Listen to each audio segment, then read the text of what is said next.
हाय दोस्तों, welcome to my YouTube channel Nancy success classes.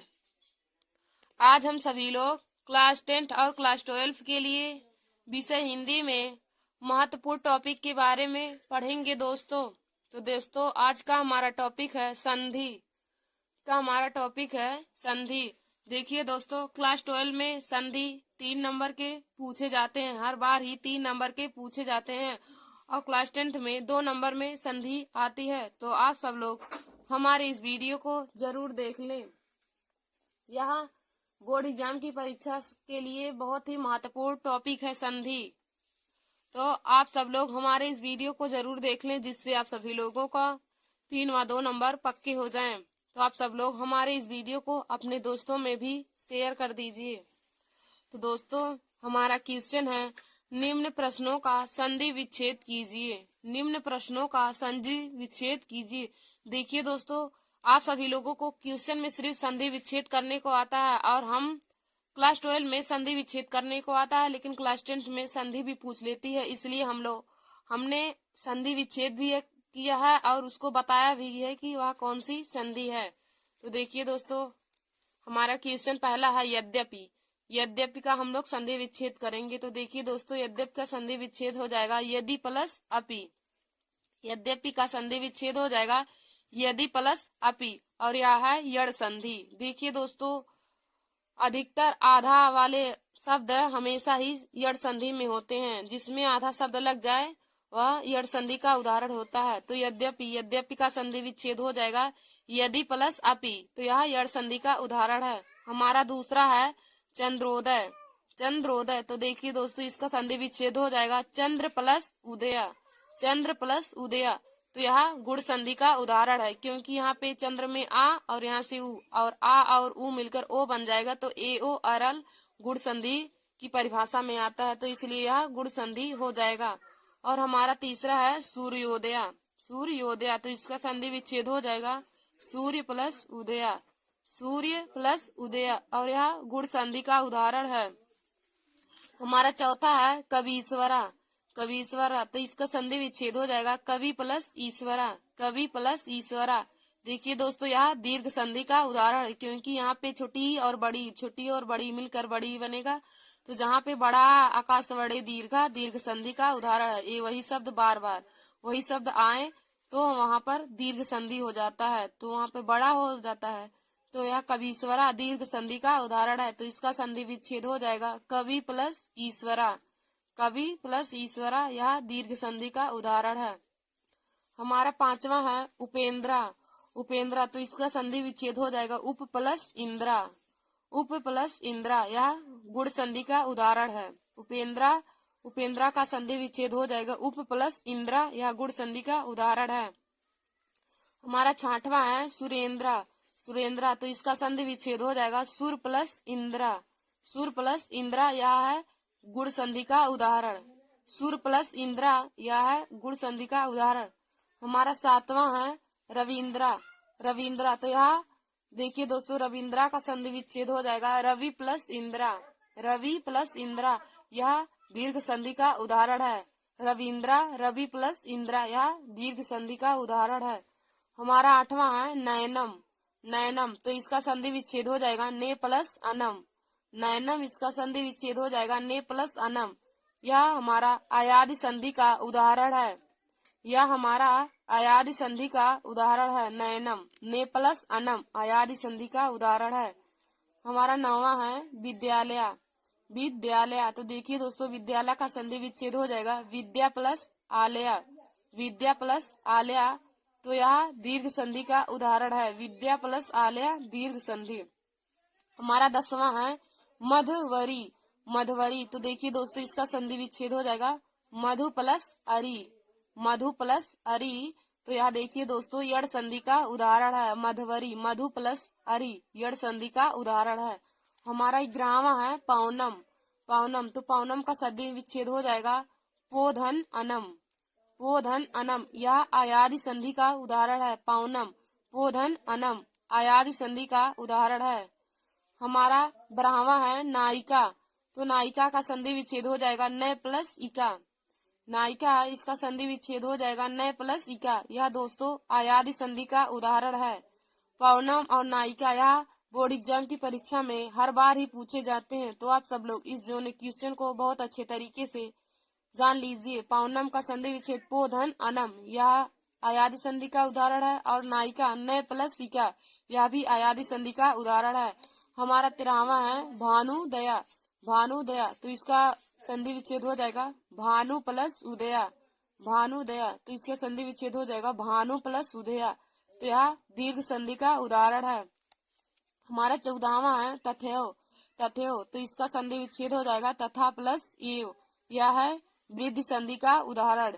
तथेव तथा plus एव, यह है वृद्धि संधि का उदाहरण। हमारा 15वां है प्रत्येक। प्रत्येक का संधि विच्छेद हो जाएगा प्रतिधन एक। प्रतिधन एक, यह दोस्तों यड़ संधि का उदाहरण है। देखिए दोस्तों प्रत्येक में ता आधा आया है, जहाँ पर आधा आधा अक्षर आ जाए वहां पर अधिकतर ही यड़ संधि का उदाहरण होता है। तो देखिए दोस्तों प्रत्येक में आधा ता आया है, तो यह भी यड़ संधि का उदाहरण हो जाएगा। तो इसका संधि विच्छेद हो जाएगा प्रतिधन एक, यड़ संधि का उदाहरण है।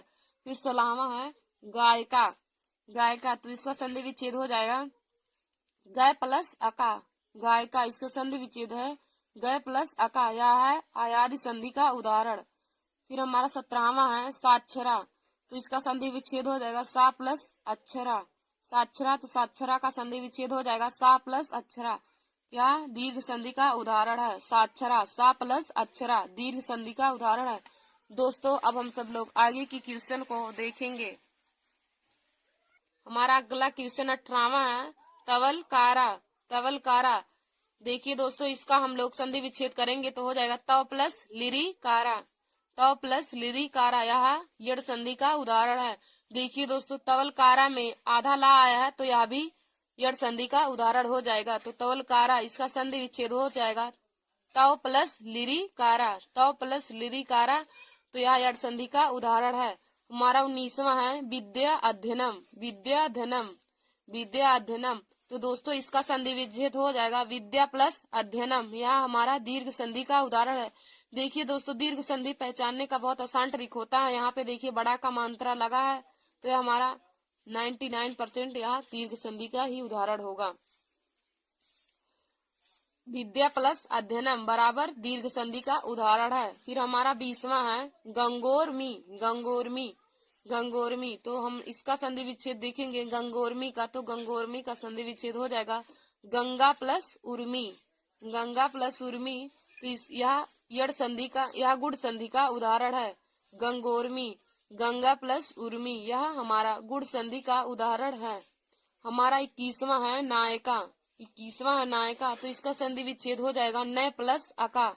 नय प्लस अका तो यह हमारा आयादी संधि का उदाहरण हो जाएगा। नायका नय प्लस अका आयादी संधि का उदाहरण हो जाएगा। हमारा 22वां है देवालया। देवालया तो दोस्तों इसका संधि विच्छेद हो जाएगा देव प्लस आलया। देव प्लस आलया, यह भी दीर्घ संधि का उदाहरण है। देवालया देखिए दोस्तों देवालया में भी वहाँ पे बड़ा का मात्रा है, तो यह भी हमारा दीर्घ संधि का उदाहरण हो जाएगा। देवालया देव प्लस आलया दीर्घ संधि का उदाहरण है। हमारा 23वां है मदनोत्सवा।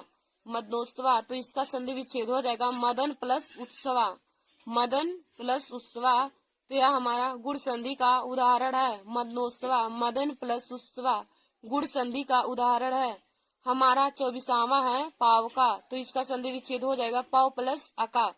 पावका इसका संधि विच्छेद हो जाएगा पव प्लस अका, यह हमारा आयादी संधि का उदाहरण है। पावका पव धन अका आयादी संधि का उदाहरण है। फिर हमारा 24वां है 25वां है हिमालय। तो इसका संधि विच्छेद हो जाएगा हिम प्लस आलया। हिम प्लस आलया तो यह हमारा दीर्घ संधि का उदाहरण है। हिमालय हिम प्लस आलया, यह है दीर्घ संधि का उदाहरण है। फिर हमारा 26वां है देशाभिमाना। देशाभिमाना तो इसका संधि विच्छेद हो जाएगा देश प्लस अभिमाना। देश प्लस अभिमाना, यह हमारा दीर्घ संधि का उदाहरण है। देशाभिमाना देश प्लस अभिमाना दीर्घ संधि का उदाहरण है। फिर हमारा 27वां है महेशा। महेशा तो इसका संधि विच्छेद हो जाएगा महा प्लस ईसा। महेशा इसका संधि विच्छेद हो जाएगा महा प्लस ईसा, यह हमारा गुण संधि का उदाहरण है। फिर 28वां है सर्वोदया। सर्वोदया, तो दोस्तों यह सर्वोदया का संधि विच्छेद हो जाएगा सर्व प्लस उदया। सर्वोदया सर्व प्लस उदया, यह गुण संधि का उदाहरण है। सर्वोदया सर्व प्लस उदया, यह इसमें सर्वोदया में हमारे गुण संधि है। फिर हमारा 29वां है परमेश्वरा। परमेश्वरा, तो देखिए दोस्तों इसका संधि विच्छेद हो जाएगा परम प्लस ईश्वरा। परमेश्वरा, इसका संधि विच्छेद हो जाएगा परम प्लस ईश्वरा, तो यह हमारा गुण संधि है। परमेश्वरा में पूछे कौन सी संधि है, तो हमारा गुण संधि हो जाएगा परम प्लस ईश्वरा, इसका संधि विच्छेद हो जाएगा। फिर हमारा 30वां है वधुस्वा। वधुस्वा, तो देखिए दोस्तों वधुस्वा का संधि विच्छेद हो जाएगा वधु प्लस उत्सवा। वधु प्लस उत्सवा, तो इस यह दीर्घ संधि का उदाहरण है। वधुस्वा वधु प्लस उत्सवा दीर्घ संधि का उदाहरण है। फिर हमारा 31वां है गिरीशा। गिरीशा, तो इसका संधि विच्छेद हो जाएगा गिरी प्लस ईसा। गिरीशा गिरी प्लस ईसा, दोस्तों यह हमारा दीर्घ संधि का उदाहरण है। गिरीशा गिरी प्लस ईसा दीर्घ संधि का उदाहरण है। फिर हमारा 32वां है देवर्षि। देवर्षि, तो इसका संधि विच्छेद हो जाएगा देव प्लस ऋषि। देव प्लस ऋषि, तो इसमें भी गुण संधि हो जाएगी दोस्तों। देवर्षि देव प्लस ऋषि, इसमें भी गुण संधि हो जाएगी। हमारा 33वां है विद्यार्थी। विद्यार्थी, तो इसका संधि विच्छेद हो जाएगा विद्या प्लस अर्थी। विद्या प्लस अर्थी, तो इसमें दीर्घ संधि हो जाएगी। विद्यार्थी में पूछे कि कौन सी संधि है, तो इसमें भी दीर्घ संधि हो जाएगी। देखिए दोस्तों विद्यार्थी में भी ढा पे बड़ी की मात्रा बड़ा की मात्रा है, तो यह भी दीर्घ संधि का उदाहरण हो जाएगा। अब हम लोग 34वें क्वेश्चन को देखेंगे। तो 34वां है भवनम। भवनम, तो भवनम का संधि विच्छेद हो जाएगा भो प्लस अनम। भो प्लस अनम, यह हमारा आयादी संधि का उदाहरण है। भवनम भो प्लस अनम आयादी संधि हो जाएगा। फिर हमारा 35वां है महोत्सवा। महोत्सवा, तो महोत्सवा, तो इसका संधि विच्छेद हो जाएगा महोत्सवा का महा प्लस उत्सवा। महा प्लस उत्सवा, इसका इसमें संधि हो जाएगी गुण संधि। महोत्सवा महा प्लस उत्सवा गुण संधि हो जाएगी। फिर हमारा 36वां है रमेशा। रमेशा, तो इसका संधि विच्छेद हो जाएगा रमा प्लस ईसा। रमेशा रमा प्लस ईसा, इसमें भी गुण संधि हो जाएगी। रमेशा रमा प्लस ईसा, इसमें गुण संधि हो जाएगी। फिर 37वां है इत्यादि। इत्यादि, तो इसका संधि विच्छेद हो जाएगा इति प्लस आदि। इत्यादि इति प्लस आदि, यह भी हमारा यड़ संधि का उदाहरण है। इति प्लस आदि इत्यादि गुण यड़ संधि का उदाहरण है। फिर हमारा 38वां है अत्याचारा।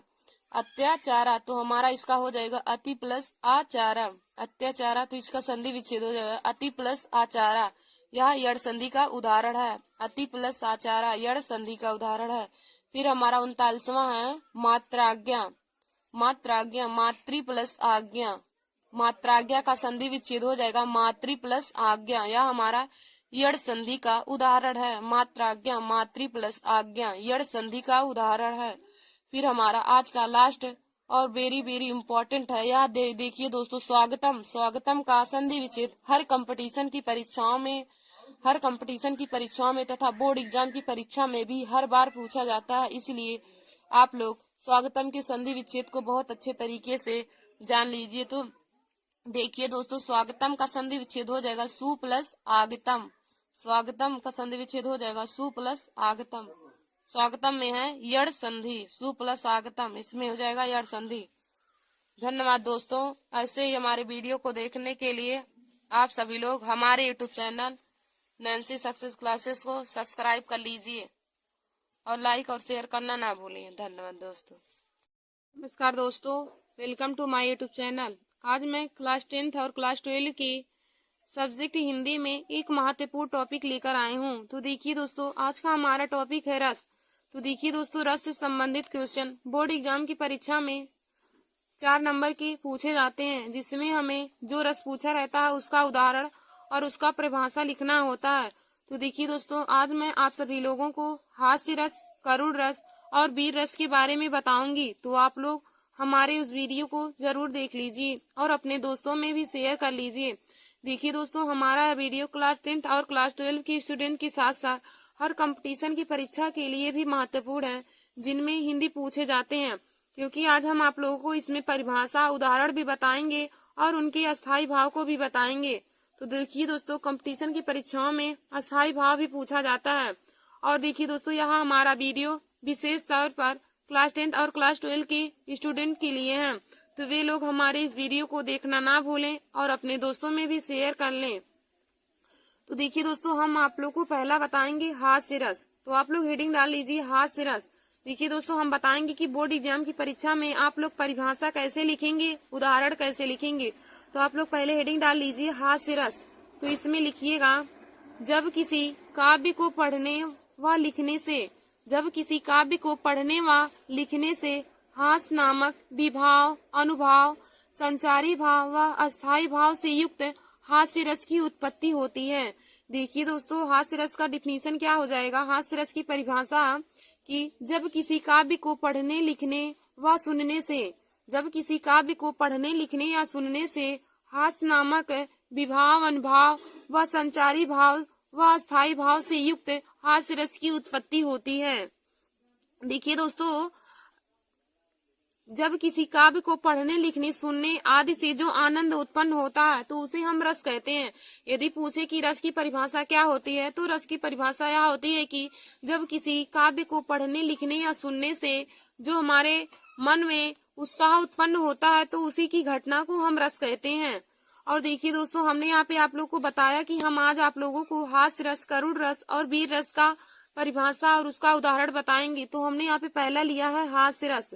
तो आप लोग हेडिंग डालेंगे हास्य रस। तो इसमें लिखेंगे, जब किसी काव्य को पढ़ने, लिखने व सुनने से, जब किसी काव्य को पढ़ने, लिखने व सुनने से हास्य नामक विभाव, अनुभाव व संचारी भाव तथा अस्थायी भाव से युक्त हास्य रस की उत्पत्ति होती है।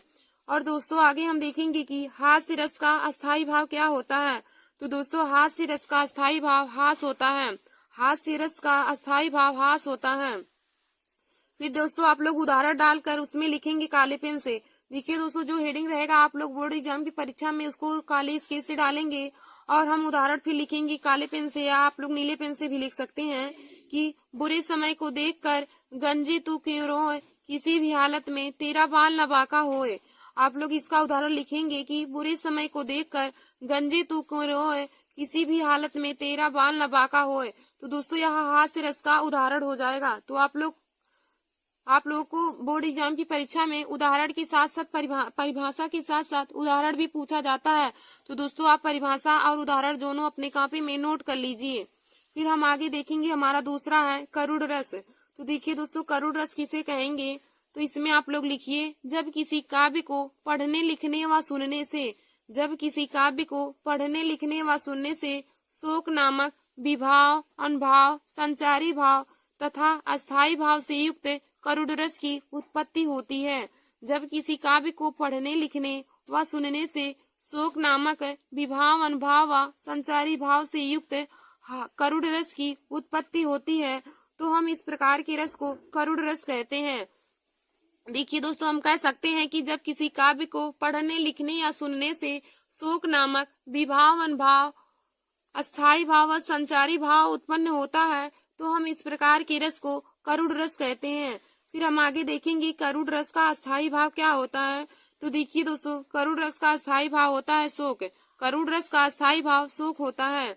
फिर आप लोग हेडिंग डालिए उदाहरण। तो इसमें लिखेंगे उदाहरण में, मणि खोए भुजंग सी जननी, मणि खोए भुजंग सी जननी, फंसा पटक रही थी शीस, अंधी आज बनाकर मुझको किया न्याय तुमने जगदीश। देखिए दोस्तों, करुण रस का उदाहरण हो जाएगा कि मणि खोए भुजंग सी जननी, फंसा पटक रही थी शीस, अंधी आज बनाकर मुझको किया न्याय तुमने जगदीश। तो यह हमारा करुण रस का उदाहरण हो जाएगा। तो देखिए दोस्तों, इसमें शोक की भावना व्यक्त की गई है। उपयुक्त उदाहरण में शोक की भावना व्यक्त की गई है तो हम कह सकते हैं कि यह करुण रस का उदाहरण है। यदि आपको बोर्ड एग्जाम की परीक्षा में पूछे कि आप इसका स्पष्टीकरण करिए तो आप लोग लिख सकते हैं कि इसमें शोक की भावना व्यक्त की गई है। उपयुक्त उदाहरण में शोक की भावना व्यक्त की गई है, इसीलिए हम कह सकते हैं कि यह करुण रस का उदाहरण है। तो दोस्तों, करुण रस का उदाहरण क्या हो जाएगा, मणि खोए भुजंग सी जननी, फंसा पटक रही थी शीस, अंधी आज बनाकर मुझको किया न्याय तुमने जगदीश। यह हमारा करुण रस का उदाहरण हो जाएगा। तो देखिए दोस्तों, करुड़ रस का परिभाषा क्या हो जाएगा कि जब किसी काव्य को पढ़ने, लिखने व सुनने से शोक नामक विभाव, अनुभाव, संचारी भाव तथा अस्थायी भाव से युक्त करुड़ रस की उत्पत्ति होती है। और हमने आप लोग को बताया कि करुड़ रस का अस्थायी भाव क्या हो जाएगा। तो दोस्तों, करुड़ रस का अस्थायी भाव शोक हो जाएगा। और इसका उदाहरण भी हमने आप लोग को बताया। मणि खोई भुजंग सी जननी, फंसा पटक रही थी शीश, अंधी आज बनाकर मुझको किया न्याय तुमने जगदीश। तो देखिए दोस्तों, हमारा अगला है तीसरा, वीर रस। तो हम आप लोग को वीर रस और उसका उदाहरण और उसका परिभाषा बताएंगे। तो दोस्तों, आप लोग हेडिंग डाल लीजिए, वीर रस। इसमें लिखेंगे, जब किसी काव्य को पढ़ने, लिखने व सुनने से, जब किसी काव्य को पढ़ने, लिखने व सुनने से उत्साह नामक विभाव, अनुभाव, संचारी भाव व अस्थायी भाव से युक्त वीर रस की उत्पत्ति होती है। देखिए दोस्तों, हम कह सकते हैं कि जब किसी काव्य को पढ़ने, लिखने व सुनने से शरीर में जो हम उत्साह नामक विभाव, अनुभाव, संचारी भाव व अस्थायी भाव युक्त होता है, उत्पन्न होता है, तो उसे हम वीर रस कहते हैं। तो देखिए दोस्तों, वीर रस का अस्थायी भाव क्या होता है। तो वीर रस का अस्थायी भाव उत्साह होता है। वीर रस का अस्थायी भाव उत्साह होता है। तो इसका उदाहरण क्या हो जाएगा। तो देखिए दोस्तों, वीर रस का उदाहरण हो जाएगा, चढ़ चेतक तलवार उठा, करता था भूतल पानी को, राणा प्रताप सिर काट काट कर करता था सफल जवानी को। उसका उदाहरण हो जाएगा वीर रस का, चढ़ चेतक तलवार उठा, करता था भूतल पानी को, राणा प्रताप सिर काट काट कर करता था सफल जवानी को। तो यह हमारा वीर रस का उदाहरण हो जाएगा। देखिए दोस्तों, यदि इसमें स्पष्टीकरण पूछे तो आप बताएंगे कि उपयुक्त उदाहरण में वीर की भावना व्यक्त की गई है। देखिए यहाँ पे वीर की भावना व्यक्त की गई है, तो हम कह सकते हैं कि यह हमारा वीर रस का उदाहरण है। तो दोस्तों, यह हमारा वीर रस का उदाहरण हो जाएगा, चढ़ चेतक तलवार उठा, करता था भूतल पानी को, राणा प्रताप सिर काट काट करता था सफल जवानी को। तो दोस्तों, हमने आज आप लोगों को हास्य रस, करुण रस और वीर रस का परिभाषा और उसका उदाहरण भी बता दिया है। तो दोस्तों, आप लोग इसे अपने कॉपी में नोट कर लीजिए, क्योंकि यह बोर्ड एग्जाम परीक्षा के लिए बहुत ही महत्वपूर्ण है। आप लोगों को 24 फरवरी का जो पेपर है उसमें इन्हीं तीनों रस में से कोई दो रस आपको जरूर पूछेगा और उसमें बोल देगा कि आप उदाहरण और परिभाषा लिखिए। तो दोस्तों, दो देगा उसमें अथवा करके देगा, किसी एक का आप लोगों को उदाहरण और उसका परिभाषा लिखना होगा। तो दोस्तों, आप इन तीनों को अपने कॉपी में जरूर लिख लीजिए। तो हमने आप लोगों को हास्य रस, वीर रस और करुण रस बताया। तो दोस्तों, हास्य रस का हमारा उदाहरण क्या है कि बुरे समय को देखकर गंजे तू क्यों रोए, किसी भी हालत में तेरा बाल न बाका होए। बुरे समय को देखकर गंजे तू क्यों रोए, किसी भी हालत में तेरा बाल न बाका होए। तो यह हमारा हास्य रस का उदाहरण हो जाएगा। फिर हमने आप लोग को बताया करुण रस। तो करुण रस का उदाहरण क्या हो जाएगा, मणि खोए भुजंग सी जननी, फंसा पटक रही थी शीश, अंधी आज बनाकर मुझको किया न्याय तुमने जगदीश। मणि खोए भुजंग सी जननी, फंसा पटक रही थी शीश, अंधी आज बनाकर मुझको किया न्याय तुमने जगदीश। तो देखिए दोस्तों, उपयुक्त उदाहरण में हमारा शोक की या कष्ट की भावना इसमें व्यक्त की गई है, तो हम कह सकते हैं कि यह हमारा करुण रस का उदाहरण है। फिर हमने आगे आप लोग को वीर रस बताया था। तो देखिए दोस्तों, वीर रस का उदाहरण क्या हो जाएगा, चढ़ चेतक तलवार उठा, करता था भूतल पानी को, राणा प्रताप सिर काट काट करता था सफल जवानी को। तो यह हमारा वीर रस का उदाहरण हो जाएगा। तो दोस्तों, मैंने आप लोगों को तीनों उदाहरण एक बार फिर से बता दिया है। तो आप लोग उदाहरण सहित इसकी परिभाषा को जरूर याद कर लीजिए, क्योंकि बोर्ड एग्जाम की परीक्षा में 4 नंबर के रस से संबंधित क्वेश्चन पूछे जाते हैं। आशा करती हूँ दोस्तों, आज का हमारा वीडियो आप लोगों को समझ में आया होगा। धन्यवाद दोस्तों।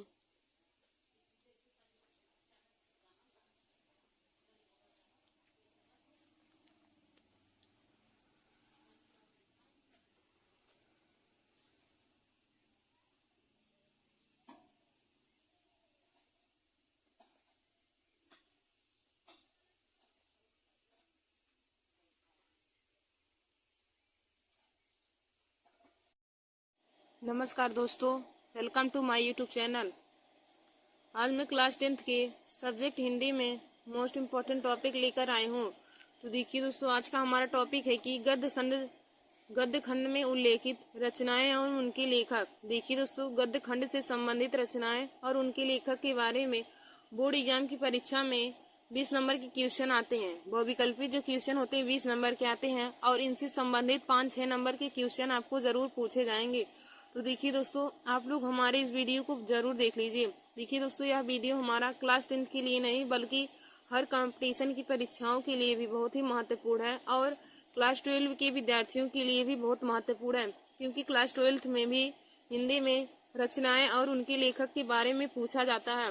और देखिए दोस्तों, हर कंपटीशन की परीक्षा जिनमें हिंदी पूछी जाती है उनमें भी रचनाएं हमारा 2 से 3 नंबर में पूछा जाता है। तो आप लोग भी हमारे इस वीडियो को जरूर देख लीजिए और अपने दोस्तों में भी शेयर कर लीजिए। तो चलिए दोस्तों, आज मैं आप लोगों को रचनाएं एवं उनके लेखक के बारे में बताती हूँ और तथा वह कौन सी विधा है उसके बारे में भी बताऊंगी।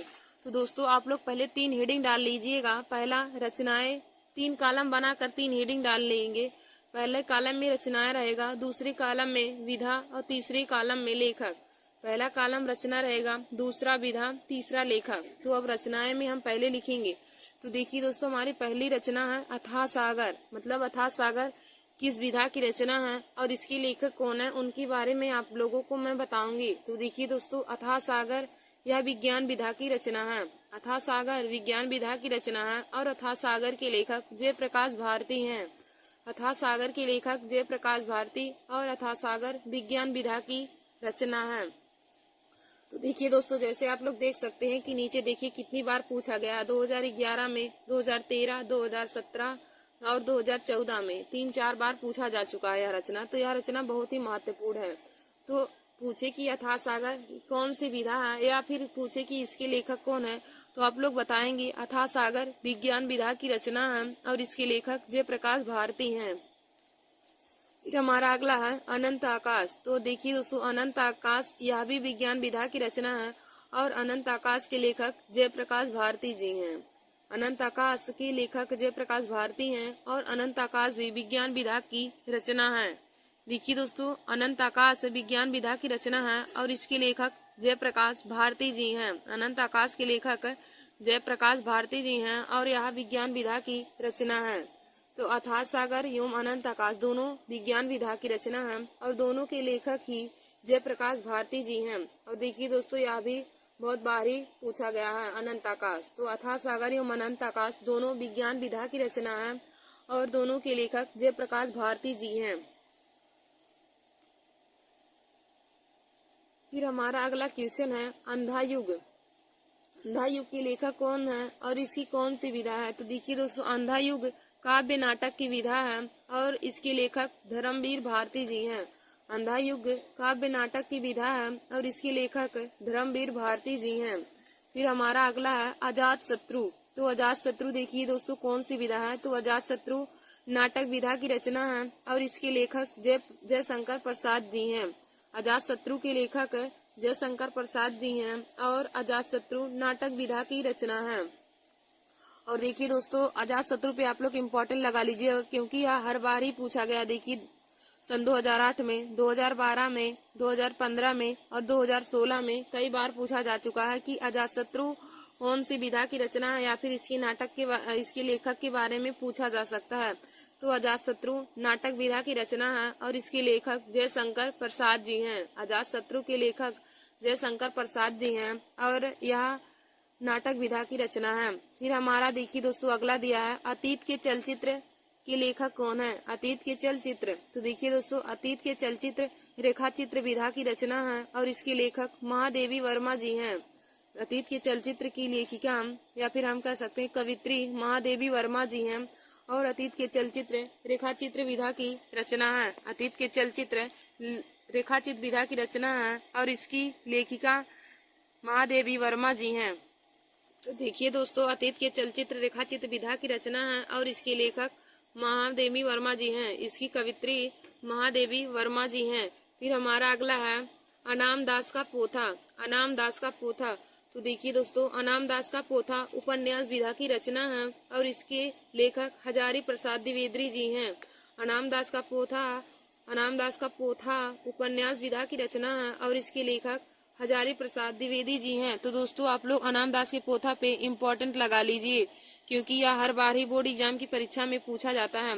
अनाम दास का पोथा, तो अनाम दास का पोथा उपन्यास विधा की रचना है और इसके लेखक हजारी प्रसाद द्विवेदी जी हैं। फिर हमारा अगला है अपनी खबर। अपनी खबर की पुस्तक के लेखक कौन है? तो देखिए दोस्तों, अपनी खबर आत्मकथा विधा की रचना है। अपनी खबर आत्मकथा विधा की रचना है और इसके लेखक पांडे बेचैन शर्मा उग्र जी हैं। पांडे बेचैन शर्मा उग्र जी अपनी खबर के लेखक हैं। तो अपनी खबर के लेखक पांडे बेचैन शर्मा उग्र जी हैं। और यह कौन सी विधा है? तो यह आत्मकथा विधा की रचना है। अपनी खबर आत्मकथा विधा की रचना है और इसके लेखक पांडे बेचैन शर्मा उग्र जी हैं। देखिए दोस्तों, हमारा अगला दिया है अर्धनारीसर। अर्धनारीसर किस विधा की रचना है और इसके लेखक कौन है? तो देखिए दोस्तों, अर्धनारीसर निबंध विधा की रचना है और इसके लेखक रामधारी सिंह दिनकर जी हैं। अर्धनारीसर निबंध विधा की रचना है और इसके लेखक रामधारी सिंह दिनकर जी हैं। दोस्तों, आप लोग इस पर भी इम्पोर्टेंट का लगा लीजिए क्योंकि यह हर बार ही पूछा गया। देखिए 2012 में, 2013, 14, 16 मतलब लगातार ही कई सालों में पूछा गया है। तो आप लोग इसको भी बहुत अच्छे से याद कर लीजिएगा। अर्धनारीसर निबंध विधा की रचना है और इसके लेखक रामधारी सिंह दिनकर जी हैं। अर्धनारीसर के लेखक रामधारी सिंह दिनकर जी हैं। फिर देखिए दोस्तों, हमारा अगला दिया है अग्निरेखा। तो अग्निरेखा की देखिए दोस्तों, अग्निरेखा की रचनाकार महादेवी वर्मा जी हैं या फिर इसकी लेखक कौन है? तो महादेवी वर्मा जी हैं। अग्निरेखा के लेखक महादेवी वर्मा जी हैं। फिर हमारा अगला है अशोक के फूल। तो अशोक के फूल किस विधा की रचना है? तो देखिए दोस्तों, अशोक के फूल ललित निबंध विधा की रचना है। अशोक के फूल ललित निबंध विधा की रचना है और इसके लेखक हजारी प्रसाद द्विवेदी जी हैं। अशोक के फूल ललित निबंध विधा की रचना है और इसके लेखक हजारी प्रसाद द्विवेदी जी हैं। फिर हमारा अगला दिया है अष्टयाम। तो देखिए दोस्तों, अष्टयाम ब्रज भाषा गद्य का विधा है। ब्रज भाषा गद्य की विधा है और अष्टयाम के रचनाकार नाभादास जी हैं, यानी कि अष्टयाम के लेखक नाभादास जी हैं। फिर हमारा अगला है आधी। तो देखिए दोस्तों, आधी कहानी विधा की रचना है और आधी के लेखक जयशंकर प्रसाद जी हैं। आधी कहानी विधा की रचना है और आधी की लेखक जयशंकर प्रसाद जी हैं। आधी कहानी विधा की रचना है और इसके लेखक जयशंकर प्रसाद जी हैं। फिर हमारा अगला दिया है आकाशी दीप। तो आकाशी दीप के लेखक कौन है? तो देखिए दोस्तों, आकाशी दीप कहानी विधा की रचना है और इसके लेखक जयशंकर प्रसाद जी हैं। आकाशी दीप कहानी विधा की रचना है और इसके लेखक जयशंकर प्रसाद जी हैं। और देखिए दोस्तों, आकाशी दीप रचना बहुत बार पूछा गया है। 2008 में, 2009, 2011 और 2014 में।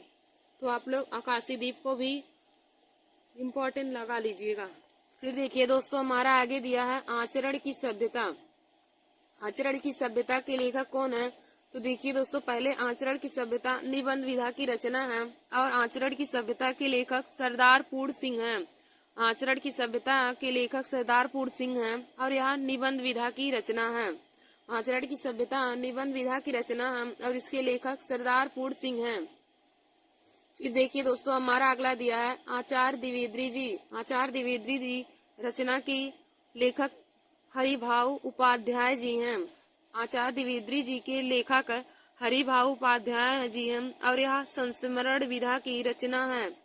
फिर देखिए दोस्तों, हमारा अगला है आत्मने पद। आत्मने पद किस लेखक की रचना है? तो आत्मने पद के लेखक आज्ञे जी हैं और यह निबंध विधा की रचना है। आत्मने पद निबंध विधा की रचना है और इसके लेखक आज्ञे हैं। फिर हमारा अगला है आलोचक रामचंद्र शुक्ल। आलोचक रामचंद्र शुक्ल। तो देखिए दोस्तों, आलोचक रामचंद्र शुक्ल के लेखक गुलाब राय हैं और यह समीक्षा विधा की रचना है। आलोचक रामचंद्र शुक्ल गुलाब राय इसके लेखक हैं। आलोचक रामचंद्र शुक्ल रचना के लेखक गुलाब राय हैं और यह समीक्षा विधा की रचना है। फिर देखिए दोस्तों, हमारा अगला है आवारा मसीहा। आवारा मसीहा के लेखक कौन है? तो आवारा मसीहा देखिए दोस्तों, यह जीवनी विधा की रचना है। आवारा मसीहा जीवनी विधा की रचना है और इसके लेखक विष्णु प्रभाकर जी हैं। और देखिए दोस्तों, यह बहुत ही महत्वपूर्ण है, इसमें वेरी वेरी इंपॉर्टेंट लगा लीजिए क्योंकि यह हर बार ही बोर्ड एग्जाम की परीक्षा में पूछ लिया जाता है। 1-2 साल में तो रिपीट जरूर हो जाता है कि आवारा मसीहा किस विधा की रचना है या फिर इसके लेखक कौन है। तो दोस्तों, आप लोग इसकी विधा और लेखक को जरूर जान लीजिए और इसको जरूर तैयार कर लीजिए। आवारा मसीहा जीवनी विधा की रचना है और इसके लेखक विष्णु प्रभाकर जी हैं। हमारा मसीहा जीवनी विधा की रचना है और इसके लेखक विष्णु प्रभाकर हैं। फिर देखिए दोस्तों, हमारा अगला है आषाढ़ का एक दिन। आषाढ़ का एक दिन, तो देखिए दोस्तों, आषाढ़ का एक दिन नाटक विधा की रचना है और इसके लेखक मोहन राकेश हैं। आषाढ़ का एक दिन, इसके लेखक मोहन राकेश हैं और यह नाटक विधा की रचना है। फिर हमारा अगला दिया है इंदुमती। फिर हमारा अगला दिया है इंदुमती। तो देखिए दोस्तों, इंदुमती के लेखक कौन है? तो इंदुमती के लेखक यह कहानी विधा की रचना है और इंदुमती के लेखक किशोरी लाल गोस्वामी जी हैं। इंदुमती के लेखक किशोरी लाल गोस्वामी जी हैं और यह कहानी विधा की रचना है। फिर देखिए दोस्तों, हमारा अगला है इंद्रजाल। तो इंद्रजाल कहानी विधा की रचना है और इंद्रजाल के लेखक जयशंकर प्रसाद जी हैं। इंद्रजाल के लेखक जयशंकर प्रसाद जी हैं और यह कहानी विधा की रचना है। इंद्रजाल कहानी विधा की रचना है और इसके लेखक जयशंकर प्रसाद जी हैं। फिर हमारा अगला है इतिहास के पन्नों पर। इतिहास के पन्नों पर, तो देखिए दोस्तों, इतिहास के पन्नों पर यह आलोचना विधा की रचना है। इतिहास के पन्नों पर यह आलोचना विधा की रचना है और इसके लेखक भगवत शरण उपाध्याय जी हैं। इतिहास के पन्नों पर यह आलोचना विधा की रचना है और इसके लेखक भगवत शरण उपाध्याय जी हैं। फिर हमारा देखिए दोस्तों, अगला दिया है उजली आग। तो उजली आग निबंध विधा की रचना है और उजली आग के लेखक रामधारी सिंह दिनकर जी हैं। उजली आग के लेखक रामधारी सिंह दिनकर जी हैं और यहाँ निबंध विधा की रचना है। और देखिए दोस्तों, उजली आग भी बहुत ही बार पूछा गया है। 2009 में, 2013, 2015, 2017 और 2018 में। तो आप लोग इसको भी अपनी कॉपी में नोट करके इसको भी तैयार कर लीजिएगा। उजली आग किस विधा की रचना है? तो दोस्तों, उजली आग निबंध विधा की रचना है और यहाँ इसके लेखक रामधारी सिंह दिनकर जी हैं। फिर दोस्तों, हमारा अगला क्वेश्चन है उसने कहा था। उसने कहा था किस विधा की रचना है और इसके लेखक कौन है? तो दोस्तों, उसने कहा था यह कहानी विधा की रचना है और इसके लेखक चंद्रधर शर्मा गुलेरी जी हैं। उसने कहा था यह कहानी विधा की रचना है और इसके लेखक चंद्रधर शर्मा गुलेरी जी हैं। फिर हमारा अगला क्वेश्चन है उस पार के पड़ोसी। तो उस पार के पड़ोसी, देखिए दोस्तों, यह यात्रा वृत्तांत विधा की रचना है। उस पार के पड़ोसी यात्रा वृत्तांत की विधा की रचना है और इसके लेखक काका कालेकर हैं। फिर हमारा अगला क्वेश्चन है कि उनका बचपन यूं बीता। उनका बचपन यूं बीता की लेखक कौन है? तो उनका बचपन यूं बीता के लेखक जयप्रकाश भारती जी हैं और यह संस्मरण विधा की रचना है। देखिए दोस्तों, उनका बचपन यूं बीता यह संस्मरण विधा की रचना है और उसके लेखक जयप्रकाश भारती जी हैं। उनका बचपन यूं बीता संस्मरण विधा की रचना है और इसके लेखक जयप्रकाश भारती जी हैं। फिर देखिए दोस्तों, हमारा अगला दिया है एक घूंट। तो एक घूंट यह नाटक विधा की रचना है और एक घूंट के लेखक जयशंकर प्रसाद जी हैं। एक घूंट नाटक विधा की रचना है और इसके लेखक जयशंकर प्रसाद जी हैं। और देखिए दोस्तों, एक घूंट भी बार बार ही बोर्ड एग्जाम की परीक्षा में पूछा गया है, तो आप लोग इसे भी जरूर तैयार कर लीजिए कि एक घूंट नाटक विधा की रचना है और इसके लेखक जयशंकर प्रसाद जी हैं। एक घूंट जो है यह नाटक विधा की रचना है और इसके लेखक जयशंकर प्रसाद जी हैं। फिर देखिए दोस्तों, हमारा अगला क्वेश्चन है कंकाल। तो कंकाल उपन्यास विधा की रचना है। कंकाल उपन्यास विधा की रचना है और कंकाल के लेखक जयशंकर प्रसाद जी हैं। कंकाल उपन्यास विधा की रचना है और इसके लेखक जयशंकर प्रसाद जी हैं। फिर हमारा अगला दिया है करबला। तो देखिए दोस्तों, करबला नाटक विधा की रचना है और इसके लेखक मुंशी प्रेमचंद जी हैं। करबला के लेखक मुंशी प्रेमचंद जी हैं और यह नाटक विधा की रचना है। फिर हमारा अगला है कर्मभूमि। तो देखिए दोस्तों, कर्मभूमि उपन्यास विधा की रचना है और इसके लेखक मुंशी प्रेमचंद जी हैं। कर्मभूमि के लेखक मुंशी प्रेमचंद जी हैं और कर्मभूमि उपन्यास विधा की रचना है। फिर हमारा अगला दिया है कलम का सिपाही। कलम का सिपाही, तो देखिए दोस्तों, कलम का सिपाही जीवनी है अमृत राय की। यदि इसके लेखक पूछा जाता, जीवनी इनकी है और इसकी रचनाकार यदि पूछा जाता तो रचनाकार कलम के सिपाही के मुंशी प्रेमचंद हो जाते। तो जीवनी यहाँ अमृत राय की है और इसको लिखे हैं मुंशी प्रेमचंद। तो कलम का सिपाही जीवनी विधा की रचना है और इसके लेखक अमृत राय जी हैं। फिर हमारा अगला है कल्पलता। कल्पलता के लेखक कौन है? तो देखिए दोस्तों, कल्पलता निबंध विधा की रचना है। कल्पलता निबंध विधा की रचना है और इसके लेखक हजारी प्रसाद द्विवेदी जी हैं। कल्पलता निबंध विधा की रचना है, इसके लेखक हजारी प्रसाद द्विवेदी जी हैं। फिर हमारा अगला दिया है कविता के नए प्रतिमान। कविता के नए प्रतिमान। तो देखिए दोस्तों, कविता के नए प्रतिमान आलोचना विधा की रचना है और इसके लेखक नामवर सिंह हैं।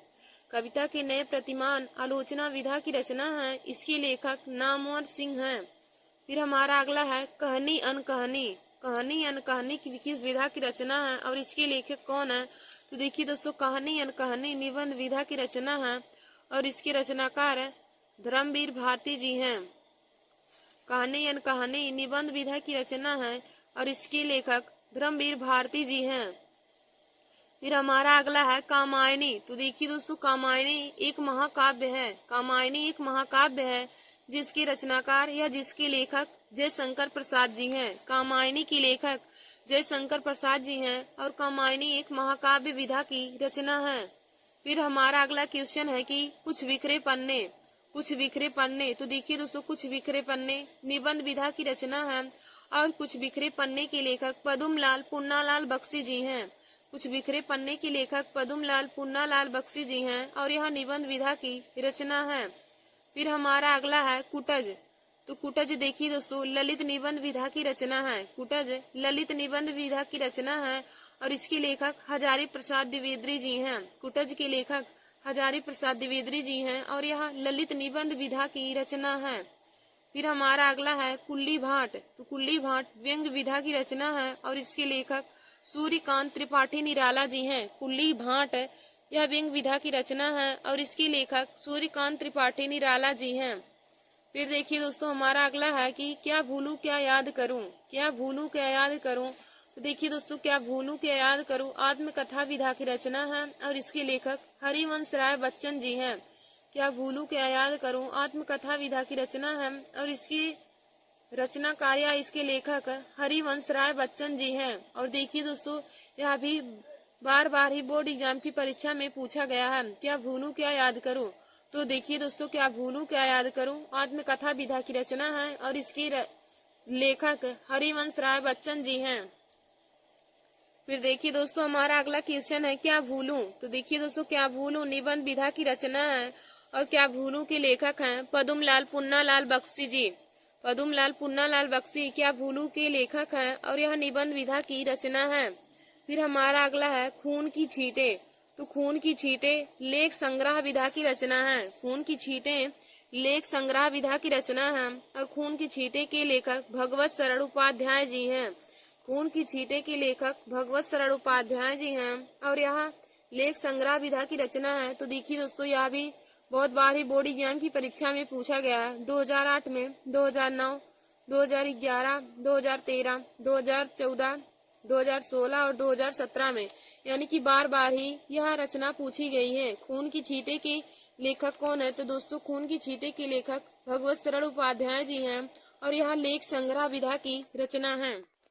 तो देखिए दोस्तों, खून की छींटे के लेखक भगवत शरण उपाध्याय जी हैं और यह लेख संग्रह विधा की रचना है। फिर हमारा अगला है गबन। तो गबन उपन्यास विधा की रचना है और गबन के लेखक मुंशी प्रेमचंद जी हैं। गबन उपन्यास विधा की रचना है और इसके लेखक मुंशी प्रेमचंद जी हैं। फिर हमारा अगला दिया है गांधी जी की देन। तो गांधी जी की देन यह निबंध विधा की रचना है और इसके लेखक डॉक्टर राजेंद्र प्रसाद जी हैं। गांधी जी की देन यह निबंध विधा की रचना है और इसके लेखक डॉक्टर राजेंद्र प्रसाद जी हैं। फिर हमारा अगला दिया है गांव सुखी हम सुखी किस विधा की रचना है और इसके लेखक कौन है। तो देखिए दोस्तों, गांव सुखी हम सुखी यह विनोबा भावे की रचना है और यह निबंध विधा की रचना है और इसके लेखक विनोबा भावे जी हैं। गांव सुखी तो हम सुखी यह विनोबा भावे की रचना है और इसके यह दोस्तों निबंध विधा की रचना है। फिर हमारा अगला है गिरती दीवारें। गिरती दीवारें के लेखक कौन है और इसकी विधा कौन है। तो दोस्तों, गिरती दीवारें के लेखक उपेंद्र नाथ अस्क हैं। गिरती दीवारें के लेखक उपेंद्र नाथ अस्क हैं और यह उपन्यास विधा की रचना है। फिर हमारा अगला है गुनाहों का देवता। गुनाहों का देवता। तो देखिए दोस्तों, गुनाहों का देवता इसके लेखक धर्मवीर भारती हैं। गुनाहों के देवता के लेखक धर्मवीर भारती जी हैं और यह उपन्यास विधा की रचना है। गुनाहों का देवता उपन्यास विधा की रचना है और इसके लेखक धर्मवीर भारती जी हैं। फिर हमारा अगला है गेहूं और गुलाब। गेहूं और गुलाब, तो देखिए दोस्तों, गेहूं और गुलाब निबंध विधा की रचना है और इसके लेखक रामवृक्ष बेनीपुरी जी हैं। गेहूं और गुलाब यह निबंध विधा की रचना है और इसके लेखक रामवृक्ष बेनीपुरी जी हैं। फिर हमारा अगला है गोदान। तो गोदान उपन्यास विधा की रचना है और गोदान के लेखक मुंशी प्रेमचंद जी हैं। गोदान जो है यह उपन्यास विधा की रचना है और इसके लेखक मुंशी प्रेमचंद जी हैं। फिर हमारा अगला है 11 वर्ष का समय। 11 वर्ष का समय, तो देखिए दोस्तों, 11 वर्ष का जो समय है यह कहानी विधा की रचना है। 11 वर्ष का समय कहानी विधा की रचना है और इसके लेखक आचार्य रामचंद्र शुक्ल जी हैं। फिर दोस्तों हमारा अगला है चंद्रकांता। तो चंद्रकांता के लेखक देवकी नंदन खत्री जी हैं। चंद्रकांता के लेखक देवकी नंदन खत्री हैं और यह रचना उपन्यास विधा की है। चंद्रकांता उपन्यास विधा की रचना है और इसके लेखक देवकी नंदन खत्री जी हैं। फिर हमारा अगला है चंद्रगुप्त। तो देखिए दोस्तों, चंद्रगुप्त यह नाटक विधा की रचना है। चंद्रगुप्त नाटक विधा की रचना है और इसके लेखक जयशंकर प्रसाद जी हैं। चंद्रगुप्त नाटक विधा की रचना है और इसके लेखक जयशंकर प्रसाद जी हैं। और देखिए दोस्तों, चंद्रगुप्त रचना बहुत बार ही बोर्ड एग्जाम की परीक्षा में पूछा गया है। फिर हमारा अगला है चतुर चंचला। तो चतुर चंचला के लेखक गोपाल राम गहमरी हैं। चतुर चंचला के लेखक गोपाल राम गहमरी हैं। फिर हमारा अगला है चलो चांद पर चले। तो देखिए दोस्तों, चलो चांद पर चले यह विज्ञान विधा की रचना है और इसके लेखक जयप्रकाश भारती जी हैं। चलो चांद पर चले यह विज्ञान विधा की रचना है और इसके लेखक जयप्रकाश भारती जी हैं। फिर हमारा अगला है चिंतामणि। तो देखिए दोस्तों, चिंतामणि निबंध विधा की रचना है और इसके लेखक रामचंद्र शुक्ल जी हैं। चिंतामणि निबंध विधा की रचना है और इसके लेखक आचार्य रामचंद्र शुक्ल हैं। तो देखिए दोस्तों, चिंतामणि रचना भी बहुत बार ही बोर्ड एग्जाम की परीक्षा में पूछा गया है। चिंतामणि निबंध विधा की रचना है और इसके लेखक आचार्य रामचंद्र शुक्ल जी हैं। फिर हमारा अगला है चिता के फूल। तो चिता के फूल देखिए दोस्तों, कहानी विधा की रचना है और इसके लेखक रामवृक्ष बेनीपुरी जी हैं। चिता के फूल कहानी विधा की रचना है और इसके लेखक रामवृक्ष बेनीपुरी जी हैं। फिर हमारा अगला है चित्रलेखा। तो दोस्तों, चित्रलेखा उपन्यास विधा की रचना है और चित्रलेखा के लेखक भगवत चरण वर्मा जी हैं। चित्रलेखा के लेखक भगवत चरण वर्मा जी हैं और यह उपन्यास विधा की रचना है। फिर हमारा अगला है जंजीरें और दीवारें। जंजीरें और दीवारें, तो देखिए दोस्तों, जंजीरें और दीवारें संस्मरण विधा की रचना है और इसके लेखक आचार्य रामवृक्ष बेनीपुरी जी हैं। जंजीर और दीवारें संस्मरण विधा की रचना है और इसके लेखक रामवृक्ष बेनीपुरी जी हैं। फिर हमारा अगला है जन्मेजय का नागयज्ञ। जन्मेजय का नागयज्ञ की लेखक कौन है? तो जन्मेजय का नागयज्ञ यह नाटक विधा की रचना है और इसके लेखक जयशंकर प्रसाद जी हैं। जन्मेजय का नागयज्ञ यह नाटक विधा की रचना है, इसके लेखक जयशंकर प्रसाद जी हैं। फिर हमारा अगला देखिए दोस्तों, दिया है जहाज का पंछी। जहाज का पंछी किस विधा की रचना है और इसके लेखक कौन है? तो जहाज का पंछी उपन्यास विधा की रचना है और इसके लेखक इलाचंद्र जोशी जी हैं। जहाज का पंछी उपन्यास विधा की रचना है और इसके लेखक इलाचंद्र जोशी हैं। फिर हमारा अगला है झलमला। तो देखिए दोस्तों, झलमला कहानी विधा की रचना है और इसके लेखक पदुमलाल पुन्नालाल बख्शी जी हैं। झलमला कहानी विधा की रचना है और इसके लेखक पदुमलाल पुन्नालाल बख्शी जी हैं। फिर हमारा अगला है झांसी की रानी। तो देखिए दोस्तों, झांसी की रानी उपन्यास विधा की रचना है और इसके लेखक वृंदावन लाल वर्मा जी हैं। झांसी की रानी उपन्यास विधा की रचना है और इसके लेखक वृंदावन लाल वर्मा जी हैं। फिर हमारा अगला दिया है ठलुआ कल्ब। तो देखिए दोस्तों, ठलुआ कल्ब निबंध विधा की रचना है और इसके लेखक गुलाब राय जी हैं। ठलुआ कल्ब निबंध विधा की रचना है और इसके लेखक गुलाब राय जी हैं। फिर हमारा अगला है ठूठा आम। तो ठूठा आम निबंध विधा की रचना है और ठूठा आम के लेखक भगवत शरण उपाध्याय जी हैं। ठूठा आम निबंध विधा की रचना है और इसके लेखक भगवत शरण उपाध्याय जी हैं। फिर देखिए दोस्तों, हमारा अगला दिया है ठेले पर हिमालय। तो ठेले पर हिमालय यह निबंध विधा की रचना है और इसके लेखक धर्मवीर भारती जी हैं। ठेले पर हिमालय यह निबंध विधा की रचना है, इसके लेखक धर्मवीर भारती जी हैं। फिर हमारा अगला दिया है तितली। तो तितली उपन्यास विधा की रचना है और तितली के लेखक जयशंकर प्रसाद जी हैं। फिर हमारा आगे है कि तीर्थ सलिल। तो तीर्थ सलिल जीवनी विधा की रचना है और इसके लेखक सत्येंद्र नाथ दत्त जी हैं। तीर्थ सलिल जीवनी विधा की रचना है और इसके लेखक सत्येंद्र नाथ दत्त जी हैं। और देखिए दोस्तों, तीर्थ सलिल रचना भी बहुत बार ही बोर्ड एग्जाम की परीक्षा में पूछा गया है। फिर हमारा अगला है त्याग पत्र। तो देखिए दोस्तों, त्याग पत्र के लेखक कौन है और यह किस विधा की रचना है। तो त्याग पत्र उपन्यास विधा की रचना है और इसके लेखक जैनेन्द्र कुमार हैं। त्यागपत्र उपन्यास विधा की रचना है और इसके लेखक जैनेन्द्र कुमार हैं। फिर हमारा अगला है तुम चंदन हम पानी। तुम चंदन हम पानी यह किस विधा की रचना है और इसके लेखक कौन है। तो तुम चंदन हम पानी निबंध विधा की रचना है और इसके लेखक डॉक्टर विद्यानिवास मिश्र जी हैं। तुम चंदन हम पानी यह निबंध विधा की रचना है और इसके लेखक डॉक्टर विद्यानिवास मिश्र जी हैं। फिर हमारा अगला है त्रिवेणी। तो देखिए दोस्तों, त्रिवेणी आलोचना विधा की रचना है और इसके लेखक आचार्य रामचंद्र शुक्ल जी हैं। त्रिवेणी आलोचना विधा की रचना है और इसके लेखक रामचंद्र शुक्ल जी हैं। फिर हमारा अगला है दुनिया रंग बिरंगी। तो दुनिया रंग बिरंगी के लेखक जयप्रकाश भारती जी हैं। दुनिया रंग बिरंगी के लेखक जयप्रकाश भारती जी हैं। फिर हमारा अगला दिया है कि ध्रुव स्वामिनी। तो देखिए दोस्तों, ध्रुव स्वामिनी नाटक विधा की रचना है और इसके लेखक जयशंकर प्रसाद जी हैं। और यह भी बोर्ड एग्जाम की परीक्षा में बहुत बार पूछा जा चुका है, ध्रुव स्वामिनी। तो देखिए दोस्तों, ध्रुव स्वामिनी नाटक विधा की रचना है और इसके लेखक जयशंकर प्रसाद जी हैं। फिर हमारा अगला है नवरस। तो नवरस के लेखक गुलाब राय जी हैं और यह आलोचना विधा की रचना है। नवरस आलोचना विधा की रचना है, इसके लेखक गुलाब राय जी हैं। फिर हमारा अगला है नहुस। तो देखिए दोस्तों, नहुस नाटक विधा की रचना है और इसके लेखक गोपाल चंद्र गिरिधर दास हैं। नहुस के लेखक गोपाल चंद्र गिरिधर दास हैं और यह नाटक विधा की रचना है। फिर हमारा अगला है नासिकेतोपाख्यान। नासिकेतोपाख्यान यह देखिए दोस्तों आख्यान विधा की रचना है और नासिकेतोपाख्यान के लेखक सदल मिश्र हैं। तो यह रचना बहुत ही महत्वपूर्ण है, हर बार ही बोर्ड एग्जाम की परीक्षा में पूछा जाता है। नासिकेतोपाख्यान की रचना के लेखक कौन है। तो नासिकेतोपाख्यान के लेखक सदल मिश्र जी हैं। फिर हमारा अगला है नीड़ का निर्माण फिर। नीड़ का निर्माण फिर। तो देखिए दोस्तों, नीड़ का निर्माण फिर यह आत्मकथा विधा की रचना है और इसके लेखक हरिवंश राय बच्चन जी हैं। नीड़ का निर्माण फिर यह आत्मकथा की विधा की रचना है और इसके लेखक हरिवंश राय बच्चन जी हैं। फिर हमारा अगला है निर्मला। तो देखिए दोस्तों, निर्मला उपन्यास विधा की रचना है और निर्मला के लेखक मुंशी प्रेमचंद जी हैं।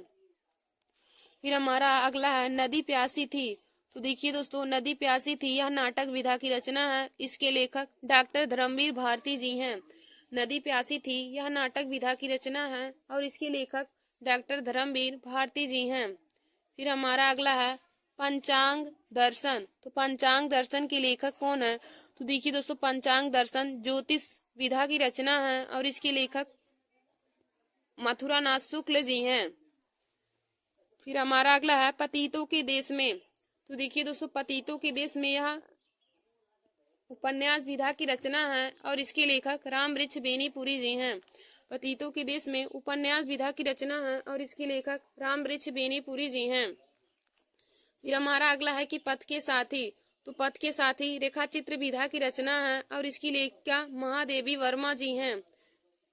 फिर हमारा अगला है परशुराम की प्रतीक्षा। तो देखिए दोस्तों, परशुराम की प्रतीक्षा यह काव्य विधा की रचना है और इसके लेखक रामधारी सिंह दिनकर जी हैं। धन्यवाद दोस्तों। आज मैंने क्लास 10, क्लास 12 और हर कंपटीशन की परीक्षा के लिए जिनमें हिंदी पूछे जाते हैं उनके लिए बहुत ही महत्वपूर्ण टॉपिक लेकर आए थे। तो आज का हमारा यह टॉपिक था कि गद्य खंड में प्रमुख लेखक और उनकी रचनाएं, प्रमुख रचनाएं और उनके लेखक के नाम। तो आप लोग हमारे इस वीडियो को जरूर देख लीजिए और अपने दोस्तों में भी शेयर कर लीजिए। धन्यवाद दोस्तों।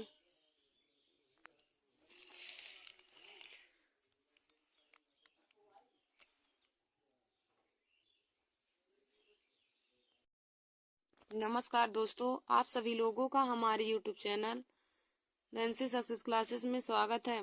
आज हम SSC GD, CGL, UPP, RRB, NTPC और सभी कंपटीशन की परीक्षाओं के लिए हिंदी में एक महत्वपूर्ण टॉपिक लेकर आए हैं। तो आज का हमारा टॉपिक है हिंदी में प्रथम कवि। हम प्रथम कवि के बारे में बताएंगे कि हिंदी में प्रथम कौन क्या थे। तो देखिए दोस्तों, हमारा पहला क्वेश्चन है कि हिंदी का प्रथम कवि किसे कहा जाता है। हिंदी का प्रथम कवि किसे कहा जाता है। तो देखिए दोस्तों, हिंदी का प्रथम कवि सरहप्पा जी को कहा जाता है। हिंदी का प्रथम कवि सरहप्पा है। यदि पूछे कि हिंदी का प्रथम कवि कौन है तो आप लोग बताएंगे सरहप्पा। हिंदी का प्रथम कवि सरहप्पा है। हमारा दूसरा है क्वेश्चन, भूषण किस रस के कवि थे। भूषण किस रस के कवि थे। तो देखिए दोस्तों, भूषण वीर रस के कवि थे। भूषण किस रस के कवि थे। तो भूषण वीर रस के कवि थे। फिर हमारा अगला क्वेश्चन है कि कथा सम्राट किसे कहा जाता है। कथा सम्राट किसे कहा जाता है। तो देखिए दोस्तों, कथा सम्राट मुंशी प्रेमचंद जी को कहा जाता है। कथा सम्राट किसे कहा जाता है। तो मुंशी प्रेमचंद जी को कथा सम्राट कहा जाता है। फिर हमारा अगला क्वेश्चन है कि मैथिली कोकिला किसे कहा जाता है। मैथिली कोकिला किसे कहा जाता है। तो देखिए दोस्तों, मैथिली कोकिला विद्यापति को कहा जाता है।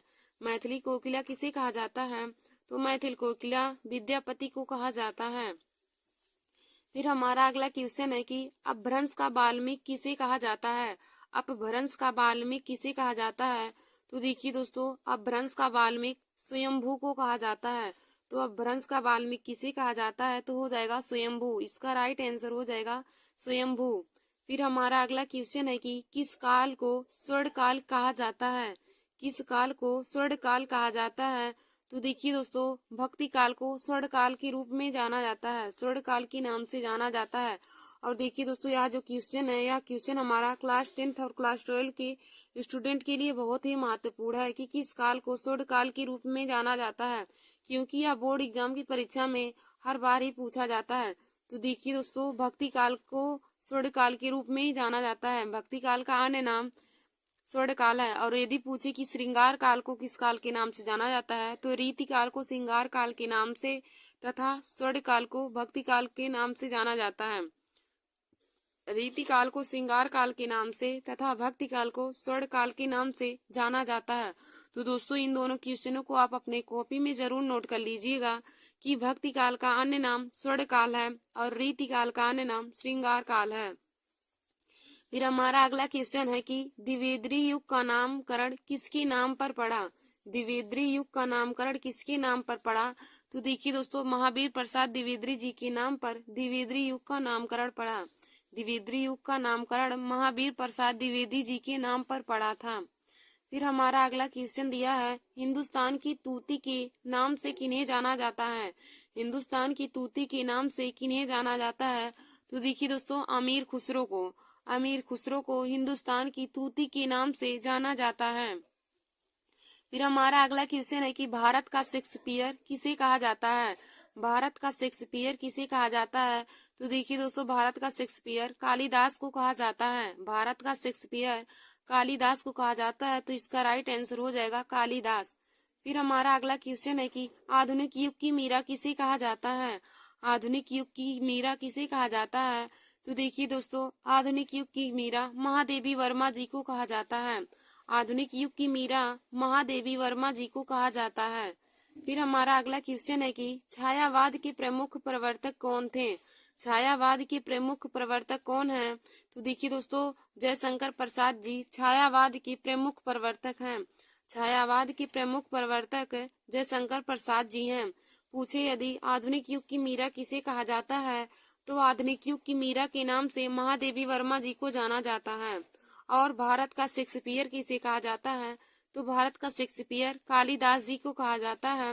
आधुनिक युग की मीरा महादेवी वर्मा जी को कहा जाता है। और छायावाद युग के प्रमुख प्रवर्तक जयशंकर प्रसाद जी हैं। छायावाद के प्रमुख प्रवर्तक जयशंकर प्रसाद जी हैं। फिर देखिए दोस्तों, हमारा अगला क्वेश्चन है कि हिंदी का प्रथम एकांकी, हिंदी का प्रथम एकांकी किसे कहा जाता है? तो देखिए दोस्तों, हिंदी का प्रथम एकांकी एक घूट है।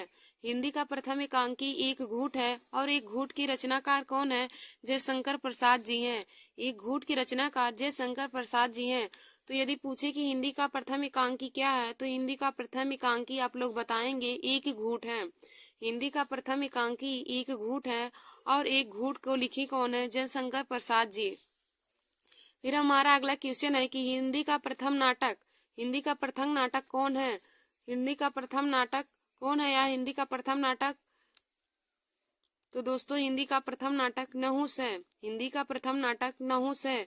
फिर अगला हमारा क्वेश्चन है हिंदी का प्रथम जीवनी, हिंदी का प्रथम जीवनी। तो दोस्तों, भक्तमाल हिंदी के प्रथम जीवनी है। भक्तमाल हिंदी की प्रथम जीवनी है। फिर हमारा अगला क्वेश्चन है कि हिंदी का प्रथम रिपोर्टाज, हिंदी का प्रथम रिपोर्टाज। तो देखिए दोस्तों, हिंदी का प्रथम रिपोर्टाज लक्ष्मीपुरा है। हिंदी का प्रथम रिपोर्टाज लक्ष्मीपुरा है। फिर हमारा अगला क्वेश्चन है कि हिंदी का प्रथम रेखाचित्र कौन है? तो हिंदी का प्रथम रेखाचित्र पद्म पराग है। हिंदी का प्रथम रेखाचित्र पद्म पराग है। फिर हमारा अगला क्वेश्चन है कि हिंदी का प्रथम आत्मकथा, हिंदी का प्रथम आत्मकथा कौन है?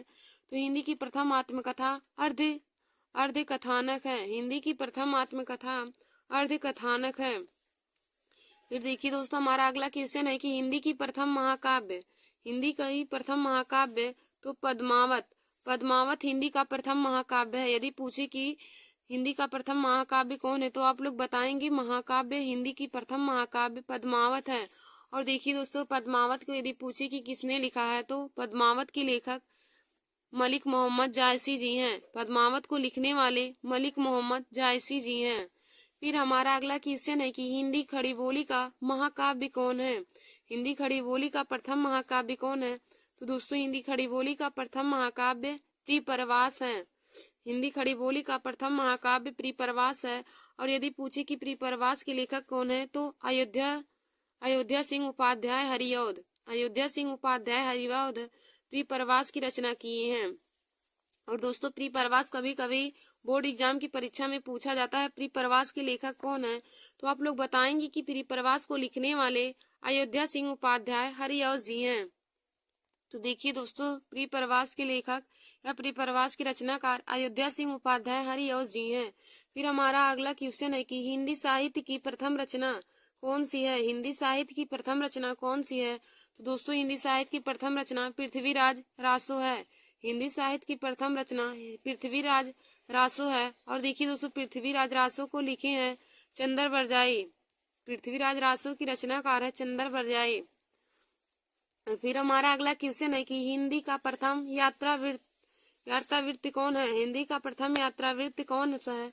तो दोस्तों, हिंदी का प्रथम यात्रावृत्ति सरयू पार की यात्रा है। हिंदी के प्रथम यात्रावृत्ति सरयू पार की यात्रा है। फिर हमारा अगला क्वेश्चन है हिंदी की प्रथम कवित्री किसे कहा जाता है? हिंदी की प्रथम कवित्री किसे कहा जाता है?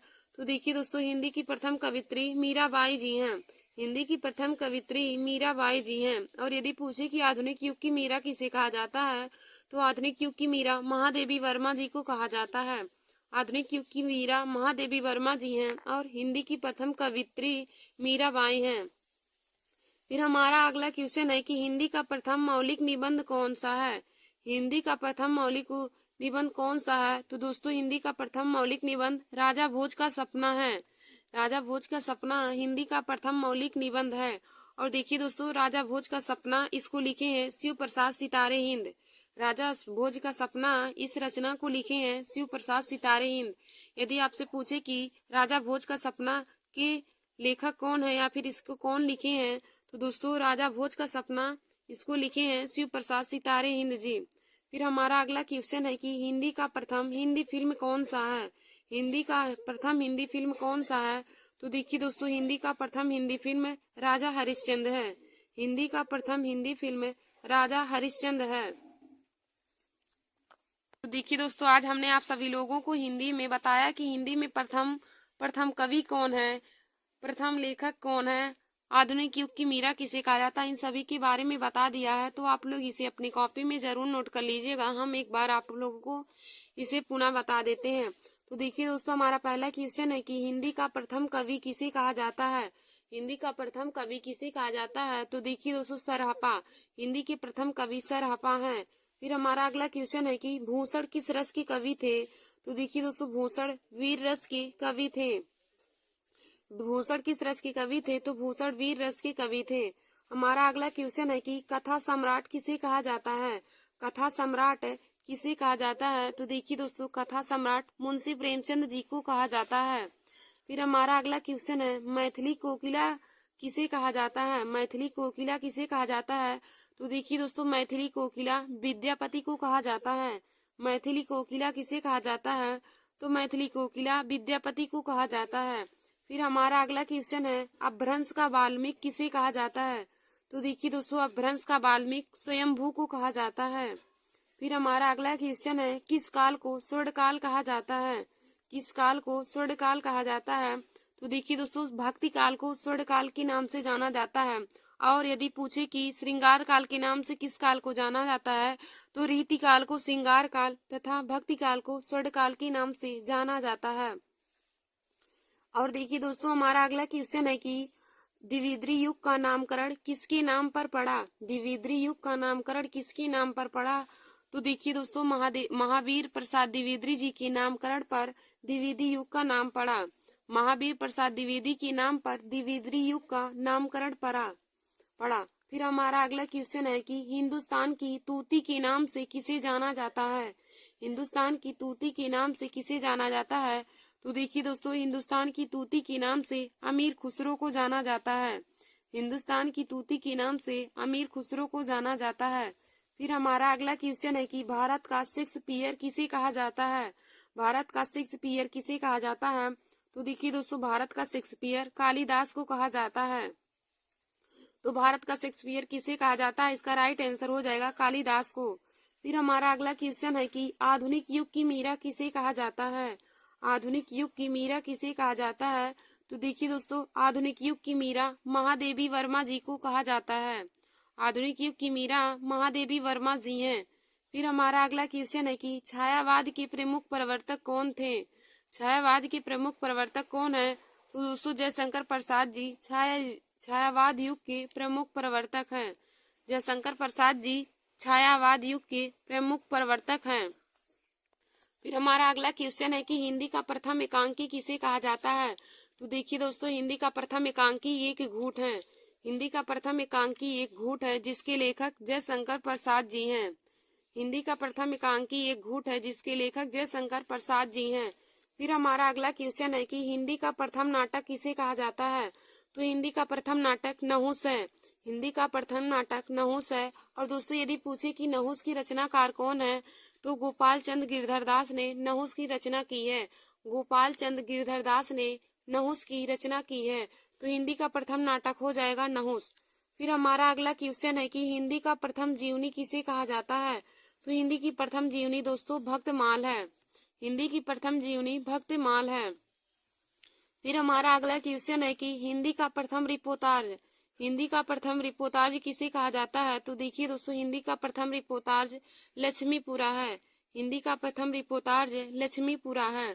फिर हमारा अगला क्वेश्चन है कि हिंदी का प्रथम रेखाचित्र कौन है। तो हिंदी का प्रथम रेखाचित्र पद्म पराग है। हिंदी का प्रथम रेखाचित्र पद्म पराग है। फिर हमारा आगे क्वेश्चन है कि हिंदी का प्रथम आत्मकथा। हिंदी का प्रथम आत्मकथा। तो देखिए दोस्तों हिंदी की प्रथम आत्मकथा अर्ध कथानक है। हिंदी की प्रथम आत्मकथा अर्ध कथानक है। फिर हमारा अगला क्वेश्चन आगे दिया है कि हिंदी का प्रथम महाकाव्य किसे कहा जाता है। तो हिंदी का प्रथम महाकाव्य देखिए दोस्तों पद्मावत है। हिंदी का प्रथम महाकाव्य पद्मावत है। और पद्मावत के लेखक मलिक मोहम्मद जायसी जी हैं। हिंदी का प्रथम महाकाव्य पद्मावत है और पद्मावत के लेखक हैं मलिक मोहम्मद जायसी जी। फिर हमारा अगला क्वेश्चन है कि हिंदी खड़ी बोली का महाकाव्य किसे कहा जाता है। हिंदी खड़ी बोली का महाकाव्य क्या है।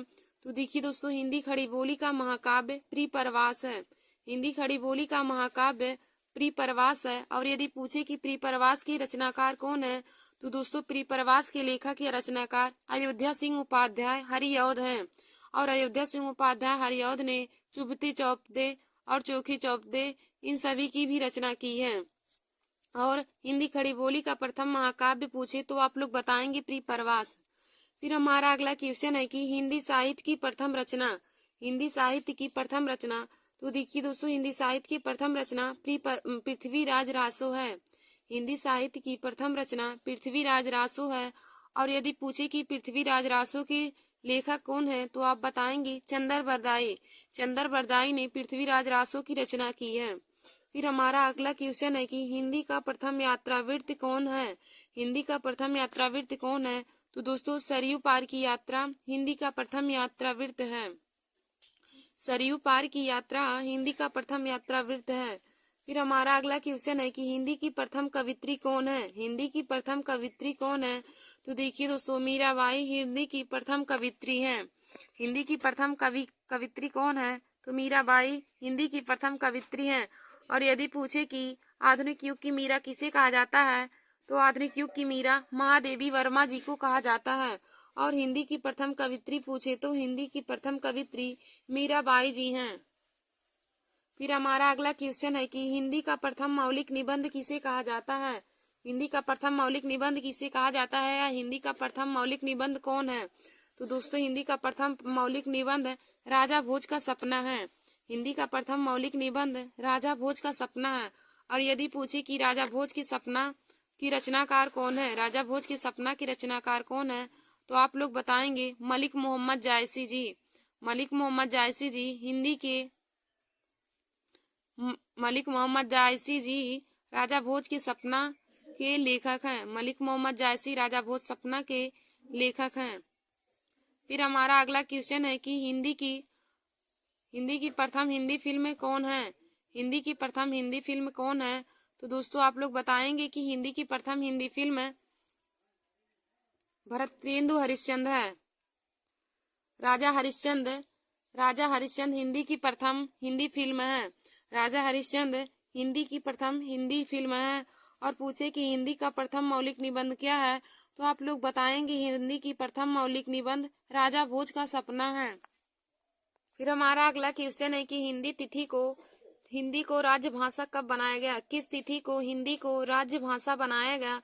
तो देखिए दोस्तों, 14 सितंबर 1949 ईस्वी को हिंदी को राजभाषा बनाया गया था। 14 सितंबर 1949 ईस्वी को हिंदी को राजभाषा बनाया गया था। और दोस्तों, यह किस अनुच्छेद में है तो यह अनुच्छेद 343 में है।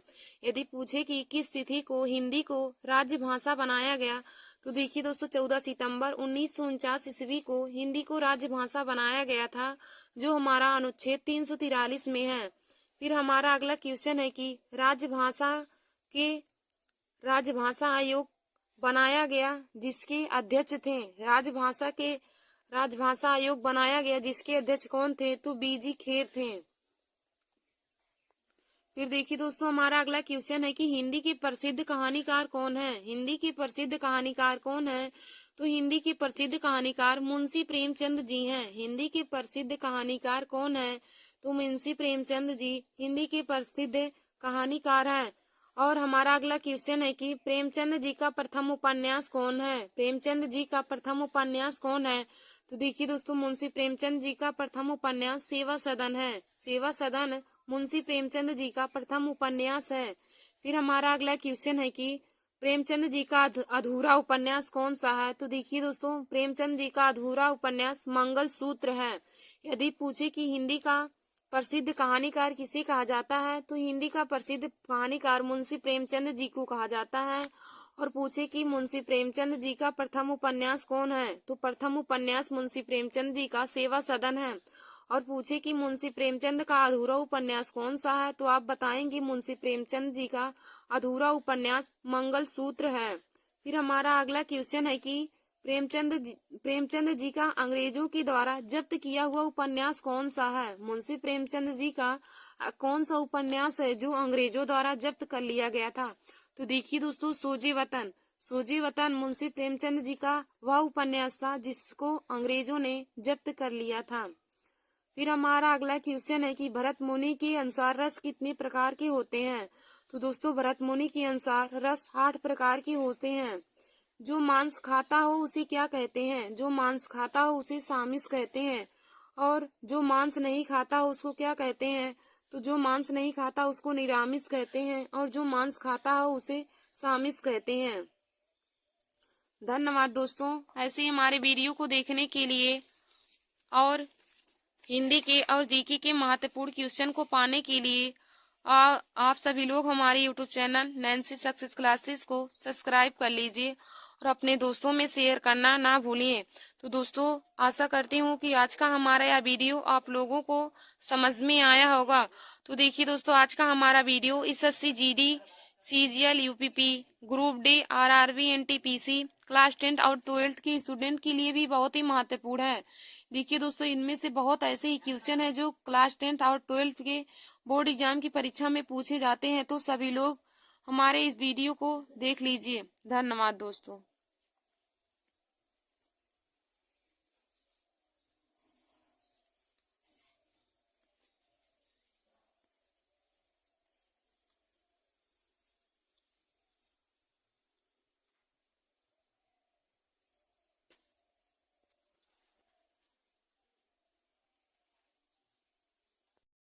नमस्कार दोस्तों, welcome to my YouTube channel. दोस्तों, आज मैं क्लास 10th और क्लास 12th के और सभी कंपटीशन की परीक्षाओं के लिए हिंदी में महत्वपूर्ण टॉपिक लेकर आई हूँ। तो आज का हमारा टॉपिक है अलंकार। देखिए दोस्तों, अलंकार क्लास 10 और क्लास 12 और सभी कंपटीशन की परीक्षाओं में भी पूछा जाता है। तो आप लोग हमारे इस वीडियो को जरूर देख लीजिए। तो देखिए दोस्तों, आज मैं आप लोगों को बताऊंगी अलंकार की परिभाषा और अलंकार के प्रकार होते कितने हैं और उन सभी की भी परिभाषा बताऊंगी। तो आप लोग हेडिंग डालिएगा अलंकार। तो देखिए दोस्तों, अलंकार का अर्थ हो जाएगा कि इसकी परिभाषा हो जाएगा काव्य की शोभा बढ़ाने वाले शब्दों को अलंकार कहते हैं। काव्य की शोभा बढ़ाने वाले शब्दों को अलंकार कहते हैं। देखिए दोस्तों, जिस प्रकार स्त्री आभूषण को धारण करने पर अच्छी लगती है, उसी प्रकार अलंकार का प्रयोग वर्णों में करने पर उसकी शोभा बढ़ जाती है। तो हो जाएगा कि काव्य की शोभा बढ़ाने वाले शब्दों को या तथ्यों को अलंकार कहते हैं। अब देखिए दोस्तों, अलंकार का संधि विच्छेद हो जाएगा अलम प्लस कार। अलंकार का संधि विच्छेद हो जाएगा अलम प्लस कार। देखिए दोस्तों, कभी कभी अलंकार का संधि विच्छेद भी पूछ लिया जाता है। तो आप लोग जान लीजिए कि अलंकार का संधि विच्छेद हो जाएगा अलम प्लस कार। अब हम देखेंगे कि अलंकार के भेद, अलंकार के कितने प्रकार होते हैं। तो देखिए दोस्तों, हो जाएगा अलंकार के 2 प्रकार होते हैं। अलंकार 2 प्रकार के होते हैं। नंबर 1 हो जाएगा शब्दालंकार और नंबर 2 हो जाएगा अर्थालंकार। देखिए दोस्तों, अलंकार 2 प्रकार के होते हैं। नंबर 1 शब्दालंकार और नंबर 2 हो जाएगा अर्थालंकार। अब हम देखेंगे कि शब्दालंकार किसे कहते हैं और अर्थालंकार किसे कहते हैं। तो आप लोग हेडिंग बना लीजिए। नंबर 1 शब्दालंकार। तो इसमें लिखेंगे जहां पर शब्दों के माध्यम से काव्य में शोभा बढ़ाई जाए। जहां पर शब्दों के माध्यम से काव्य में शोभा बढ़ाई जाए उसे शब्दालंकार कहते हैं। देखिए दोस्तों, शब्दालंकार का परिभाषा हो जाएगा जहां पर शब्दों के माध्यम से काव्य में शोभा बढ़ाई जाए उसे शब्दालंकार कहते हैं। और शब्दालंकार मुख्य रूप से 3 प्रकार के होते हैं। देखिए दोस्तों, शब्दालंकार में हो जाएगा कि जहां पर शब्दों के माध्यम से काव्य में शोभा बढ़ाई जाए उसे शब्दालंकार कहते हैं। और यह मुख्य रूप से 3 प्रकार के होते हैं। शब्दालंकार मुख्य रूप से 3 प्रकार के होते हैं। नंबर 1 होता है अनुप्रास अलंकार, नंबर 2 यमक अलंकार और नंबर 3 श्लेष अलंकार होते हैं। देखिए दोस्तों, शब्दालंकार के भी 3 भेद होते हैं। नंबर 1 अनुप्रास अलंकार, नंबर 2 यमक अलंकार और नंबर 3 श्लेष अलंकार होते हैं।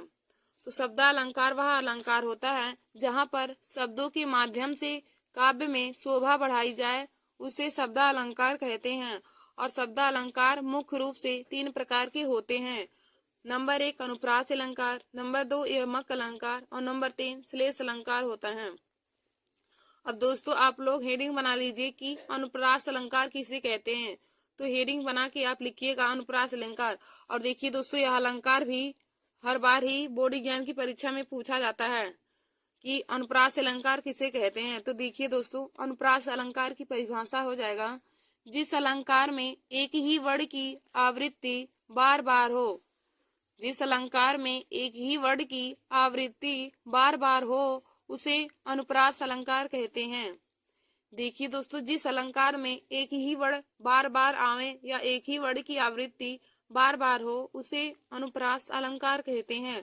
अब हम इसका उदाहरण देखेंगे। तो जैसे में लिखे हैं यहाँ पे, देखिए, तरनी तनुजा टट तमाल तरुअर बहु छावे। तरनी तनुजा टट तमाल तरुअर बहु छावे। देखिए दोस्तों, इस उदाहरण में ता वर्ण की आवृत्ति बार बार हुई है, इसलिए हम कह सकते हैं कि यह अनुप्रास अलंकार का उदाहरण है। देखिए दोस्तों, तरनी तनुजा टट तमाल तरुअर बहु छावे में इसमें पहला वर्ण सब में ता है और ता वर्ण की आवृत्ति बार बार हुई है, इसलिए हम इस उदाहरण से कह सकते हैं कि यह उदाहरण हमारा अनुप्रास अलंकार का है। और देखिए दोस्तों, दूसरा उदाहरण है, फूलन में कलियन में कछारन में कुंजन में क्यारिन में कलियन में काली कली खिलत है। फूलन में कलियन में कछारन में कुंजन में क्यारिन में कलिन में कली खिलत है।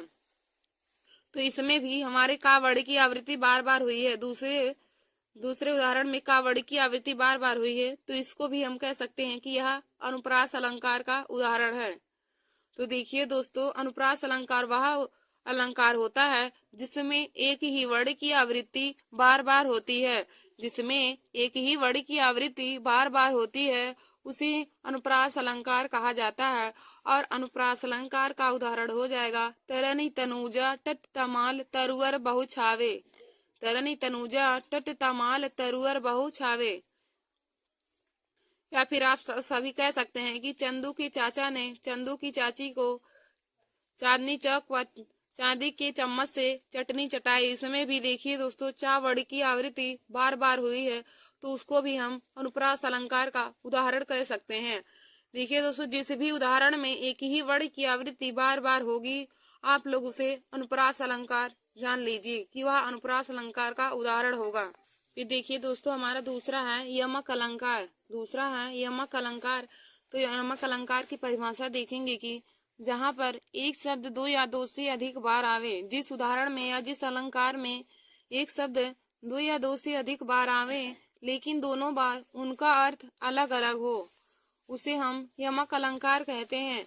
देखिए दोस्तों, यमक अलंकार की परिभाषा हो जाएगा कि जहाँ पर या फिर जिस अलंकार में एक शब्द दो या दो से अधिक बार आवे लेकिन दोनों बार उनका अर्थ अलग अलग हो, उसे यमक अलंकार कहते हैं। देखिए दोस्तों, यमक अलंकार क्या होता है कि जिस उदाहरण में या जिस अलंकार में एक शब्द दो बार आए लेकिन दोनों बार उनका अर्थ अलग अलग हो जाए। जैसे कोई एक ही शब्द दो बार आए, एक ही बार आए लेकिन दोनों बार उनका अर्थ अलग अलग हो, तो उसे हम यमक अलंकार कहते हैं। देखिए दोस्तों, यहाँ पे जैसे हमने उदाहरण लिया है कि तीन बेर खाती है कि तीन बेर खाएगी। तीन बेर खाती है कि तीन बेर खाएगी। अब देखिए दोस्तों, इसके स्पष्टीकरण में हो जाएगा, इस उदाहरण के स्पष्टीकरण में देखिए यहाँ पे बेर शब्द दो बार आया है। यहाँ पर बेर शब्द दो बार आया है और देखिए दोस्तों, दोनों बार बेर का अर्थ अलग हो जाएगा। एक बेर का अर्थ हो जाएगा समय और एक बेर का अर्थ हो जाएगा खाने वाला बेर। एक बेर का अर्थ समय हो जाएगा और दूसरे बेर का अर्थ हो जाएगा खाने वाला। तो देखिए दोस्तों, यमक अलंकार की परिभाषा होता है कि जिस अलंकार में एक शब्द दो बार या दो से अधिक बार आए लेकिन दोनों बार उनका अर्थ अलग अलग हो, यानी कि दोनों बार उनका अर्थ समान ना हो बल्कि अलग अलग हो, तो उसे हम यमक अलंकार का उदाहरण कहते हैं। तो यहाँ पे देखिए उदाहरण में हमने लिया है तीन बेर खाती है कि तीन बेर खाएगी। अब देखिए दोस्तों, यहाँ पे उदाहरण में दो बार बेर आया, एक बार यहाँ पे आया है, एक बार यहाँ पर। अब एक बेर का अर्थ हो जाएगा कि समय और एक बेर का अर्थ हो जाएगा खाने वाला बेर, यानी कि जिसको आप लोग बेर कहते हैं वही हो जाएगा। और हम लोग जैसे दूसरा यहाँ पे उदाहरण लेते हैं, तो दूसरा उदाहरण है काली घटा की घमंड घटा। देखिए दोस्तों, दूसरा है उदाहरण काली घटा की घमंड घटा। अब देखिए दोस्तों, काली घटा की घमंड घटा में हमारा घटा शब्द दो बार आया है। एक बार यहाँ पे घटा शब्द आया है, एक बार यहाँ पर भी आया है। अब देखिए दोस्तों, यहाँ पर भी घटा का अर्थ दोनों बार अलग अलग होगा। तो एक घटा का अर्थ बादल हो जाएगा और दूसरे घटा का अर्थ कम हो जाएगा, यानी कि कम होना एक घटा का अर्थ हो जाएगा और एक घटा का अर्थ हमारा बादल हो जाएगा। तो दोस्तों, आशा करती हूँ कि आप लोगों को यमक अलंकार का परिभाषा समझ में आया होगा। तो यमक अलंकार की परिभाषा होता है कि जहाँ पर एक शब्द दो या दो से अधिक बार आवे, जहाँ पर या जिस अलंकार में एक शब्द दो या दो से अधिक बार आवे कि लेकिन दोनों बार उनका अर्थ अलग अलग हो, दोनों बार उनका अर्थ अलग अलग हो, उसे यमक अलंकार कहते हैं। और यमक अलंकार का परिभाषा हो जाएगा, 3 बेर खाती है कि 3 बेर खाएगी, 3 बेर खाती है कि 3 बेर खाएगी। तो यहाँ पे एक बेर का अर्थ समय हो जाएगा और दूसरे बेर का अर्थ खाने वाला बेर यानी कि बैर हो जाएगा। और दोस्तों हमने यहाँ पे दूसरा उदाहरण लिया है कि काली घटा की घमंड घटा, काली घटा की घमंड घटा। अब देखिए दोस्तों इस उदाहरण में हमारा घटा शब्द 2 बार आया है, तो एक घटा का अर्थ बादल हो जाएगा और दूसरे घटा का अर्थ कम होने से हो जाएगा। तो एक घटा का अर्थ बादल हो जाएगा और दूसरा घटा का मतलब कम हो जाएगा।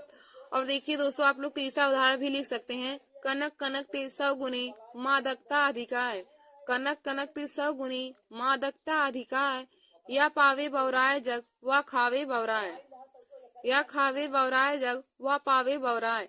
अब देखिए दोस्तों कनक कनक ते सौगुनी मादकता अधिकाय, इस उदाहरण में कनक कनक हमारा शब्द जो कनक शब्द है वह 2 बार आया है, और लेकिन यहाँ पर भी कनक का अर्थ दोनों बार अलग अलग होगा। देखिए दोस्तों एक कनक का अर्थ सोने से होता है और एक कनक का अर्थ धतूरा होता है। देखिए दोस्तों जो व्यक्ति अधिक सोना पा जाता है तब भी वह पागल हो जाता है, या फिर जो व्यक्ति धतूरा खा लेता है वह भी पागल हो जाता है। तो आशा करती हूँ कि आप लोगों को सभी उदाहरण और उसमें प्रयुक्त शब्द का अर्थ पता चल गया होगा। तो आशा करती हूँ आप लोगों को यमक अलंकार बहुत अच्छे तरीके से समझ में आया होगा। अब हम आगे आप लोगों को श्लेष अलंकार बताते हैं।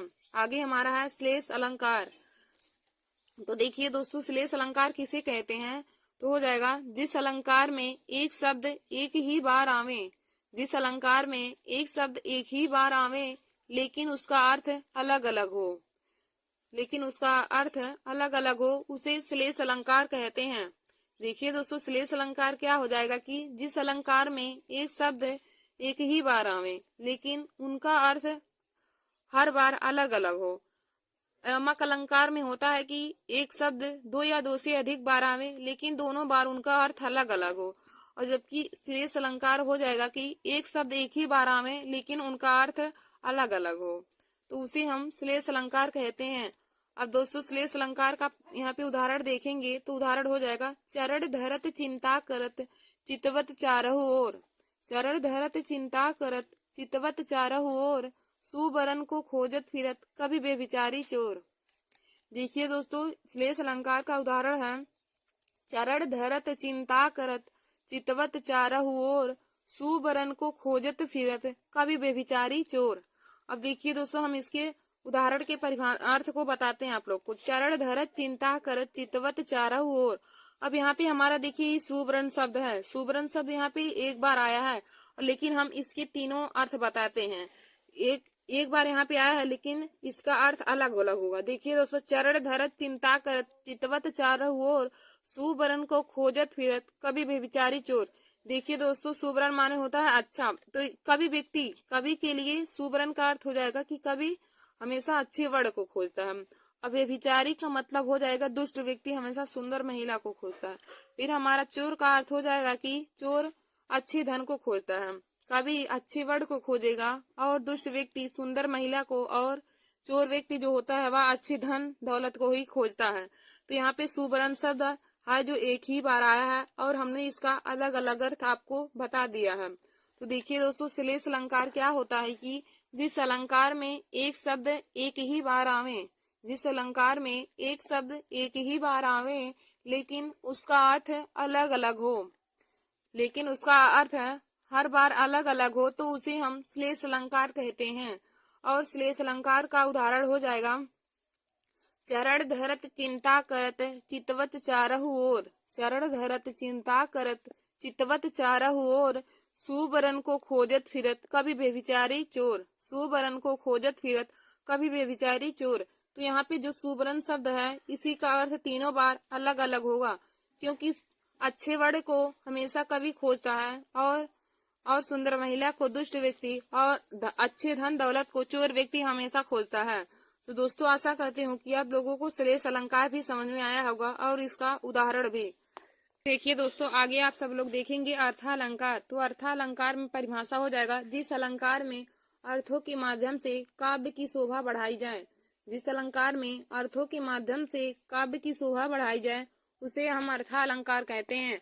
अब देखिए दोस्तों, अर्थालंकार के भी 3 भेद होते हैं। नंबर 1 उपमा अलंकार, नंबर 2 रूपक अलंकार और नंबर 3 उत्प्रेक्षा अलंकार हो जाएगा। तो अर्थालंकार के भी 3 भेद होते हैं। नंबर 1 उपमा अलंकार होता है, नंबर 2 रूपक अलंकार और नंबर 3 उत्प्रेक्षा अलंकार हो जाएगा। अब देखिए दोस्तों, हम आप लोगों को इन सभी का भी परिभाषा बताते हैं। तो देखिए दोस्तों, नंबर 1 हेडिंग आप लोग डालेंगे उपमा अलंकार। तो उपमा अलंकार किसे कहते हैं? तो इसमें आप लोग लिखेंगे, जिस अलंकार में किसी व्यक्ति या वस्तु की तुलना जिस अलंकार में किसी व्यक्ति या वस्तु की तुलना समान गुणधर्म के आधार पर दूसरे व्यक्ति या वस्तु से की जाए उसे उपमा अलंकार कहते हैं। देखिए दोस्तों, उपमा अलंकार का परिभाषा हो जाएगा कि जिस अलंकार में किसी व्यक्ति या वस्तु की तुलना समान गुणधर्म के आधार पर दूसरे व्यक्ति या दूसरी वस्तु से की जाए उसे हम उपमा अलंकार कहते हैं।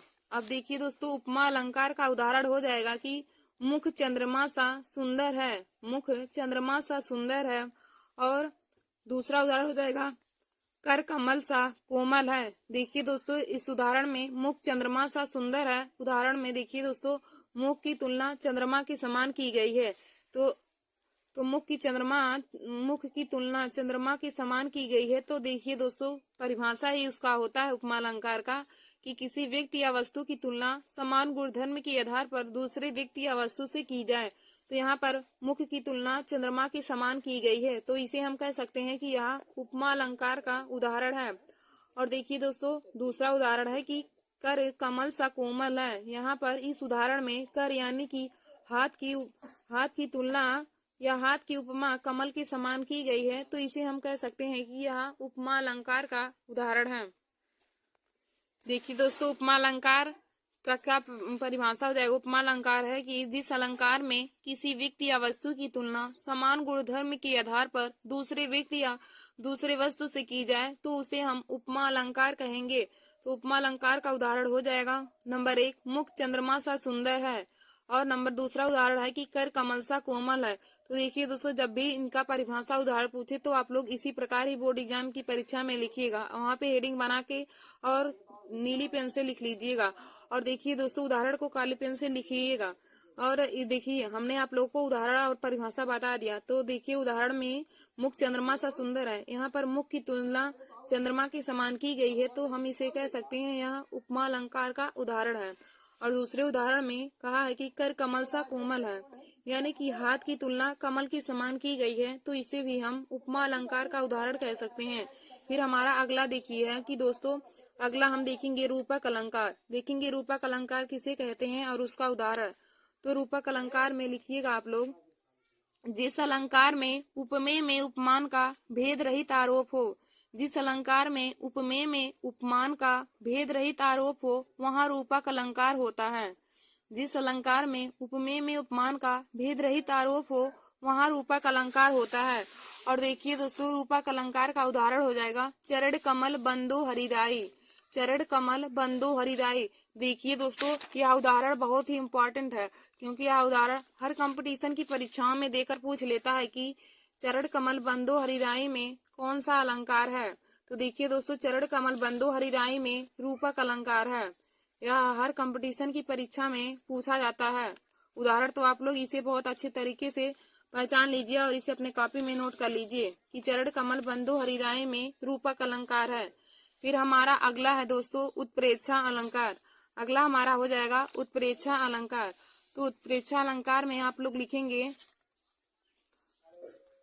देखिए दोस्तों, रूपक अलंकार में पहचानने का ट्रिक भी होता है कि रूपक अलंकार में हमारा बीच में डैश दिया होता है। यदि डैश देकर सी समान सरिस आ जाए तो वह उपमा अलंकार होता है, और लेकिन यदि सिर्फ डैश आ जाए तो वह हमारा रूपक अलंकार का उदाहरण होता है। तो मैंने आप लोगों को उपमा अलंकार और रूपक अलंकार का पहचानने का ट्रिक बता दिया। देखिए दोस्तों, उपमा अलंकार में होता है कि डैश देकर सी समान सरिस आ जाता है तो वह उपमा अलंकार का उदाहरण होता है, और जबकि हमारा यदि केवल डैश देता है तो वह हमारा रूपक अलंकार का उदाहरण हो जाएगा। फिर हम अगला देखेंगे उत्प्रेक्षा अलंकार। उत्प्रेक्षा अलंकार किसे कहते हैं? तो देखिए दोस्तों, जिस अलंकार में उपमेय में उपमान की संभावना की जाए, जिस अलंकार में उपमेय में उपमान की संभावना की जाए उसे उत्प्रेक्षा अलंकार कहते हैं। देखिए दोस्तों, उत्प्रेक्षा अलंकार का परिभाषा हो जाएगा कि जिस अलंकार में उपमेय में उपमान की संभावना की जाए उसे उत्प्रेक्षा अलंकार कहते हैं। और इसका उदाहरण हो जाएगा जैसे सोहत ओढ़े पीत पटु श्याम सलोनी गात मनहु नील मणि शैल पर आतप पर्यो प्रभात। उत्प्रेक्षा अलंकार का परिभाषा उसका उदाहरण हो जाएगा कि सोहत ओढ़े पीत पटु श्याम सलोने गात मनहु नील मणि शैल पर आतप पर्यो प्रभात।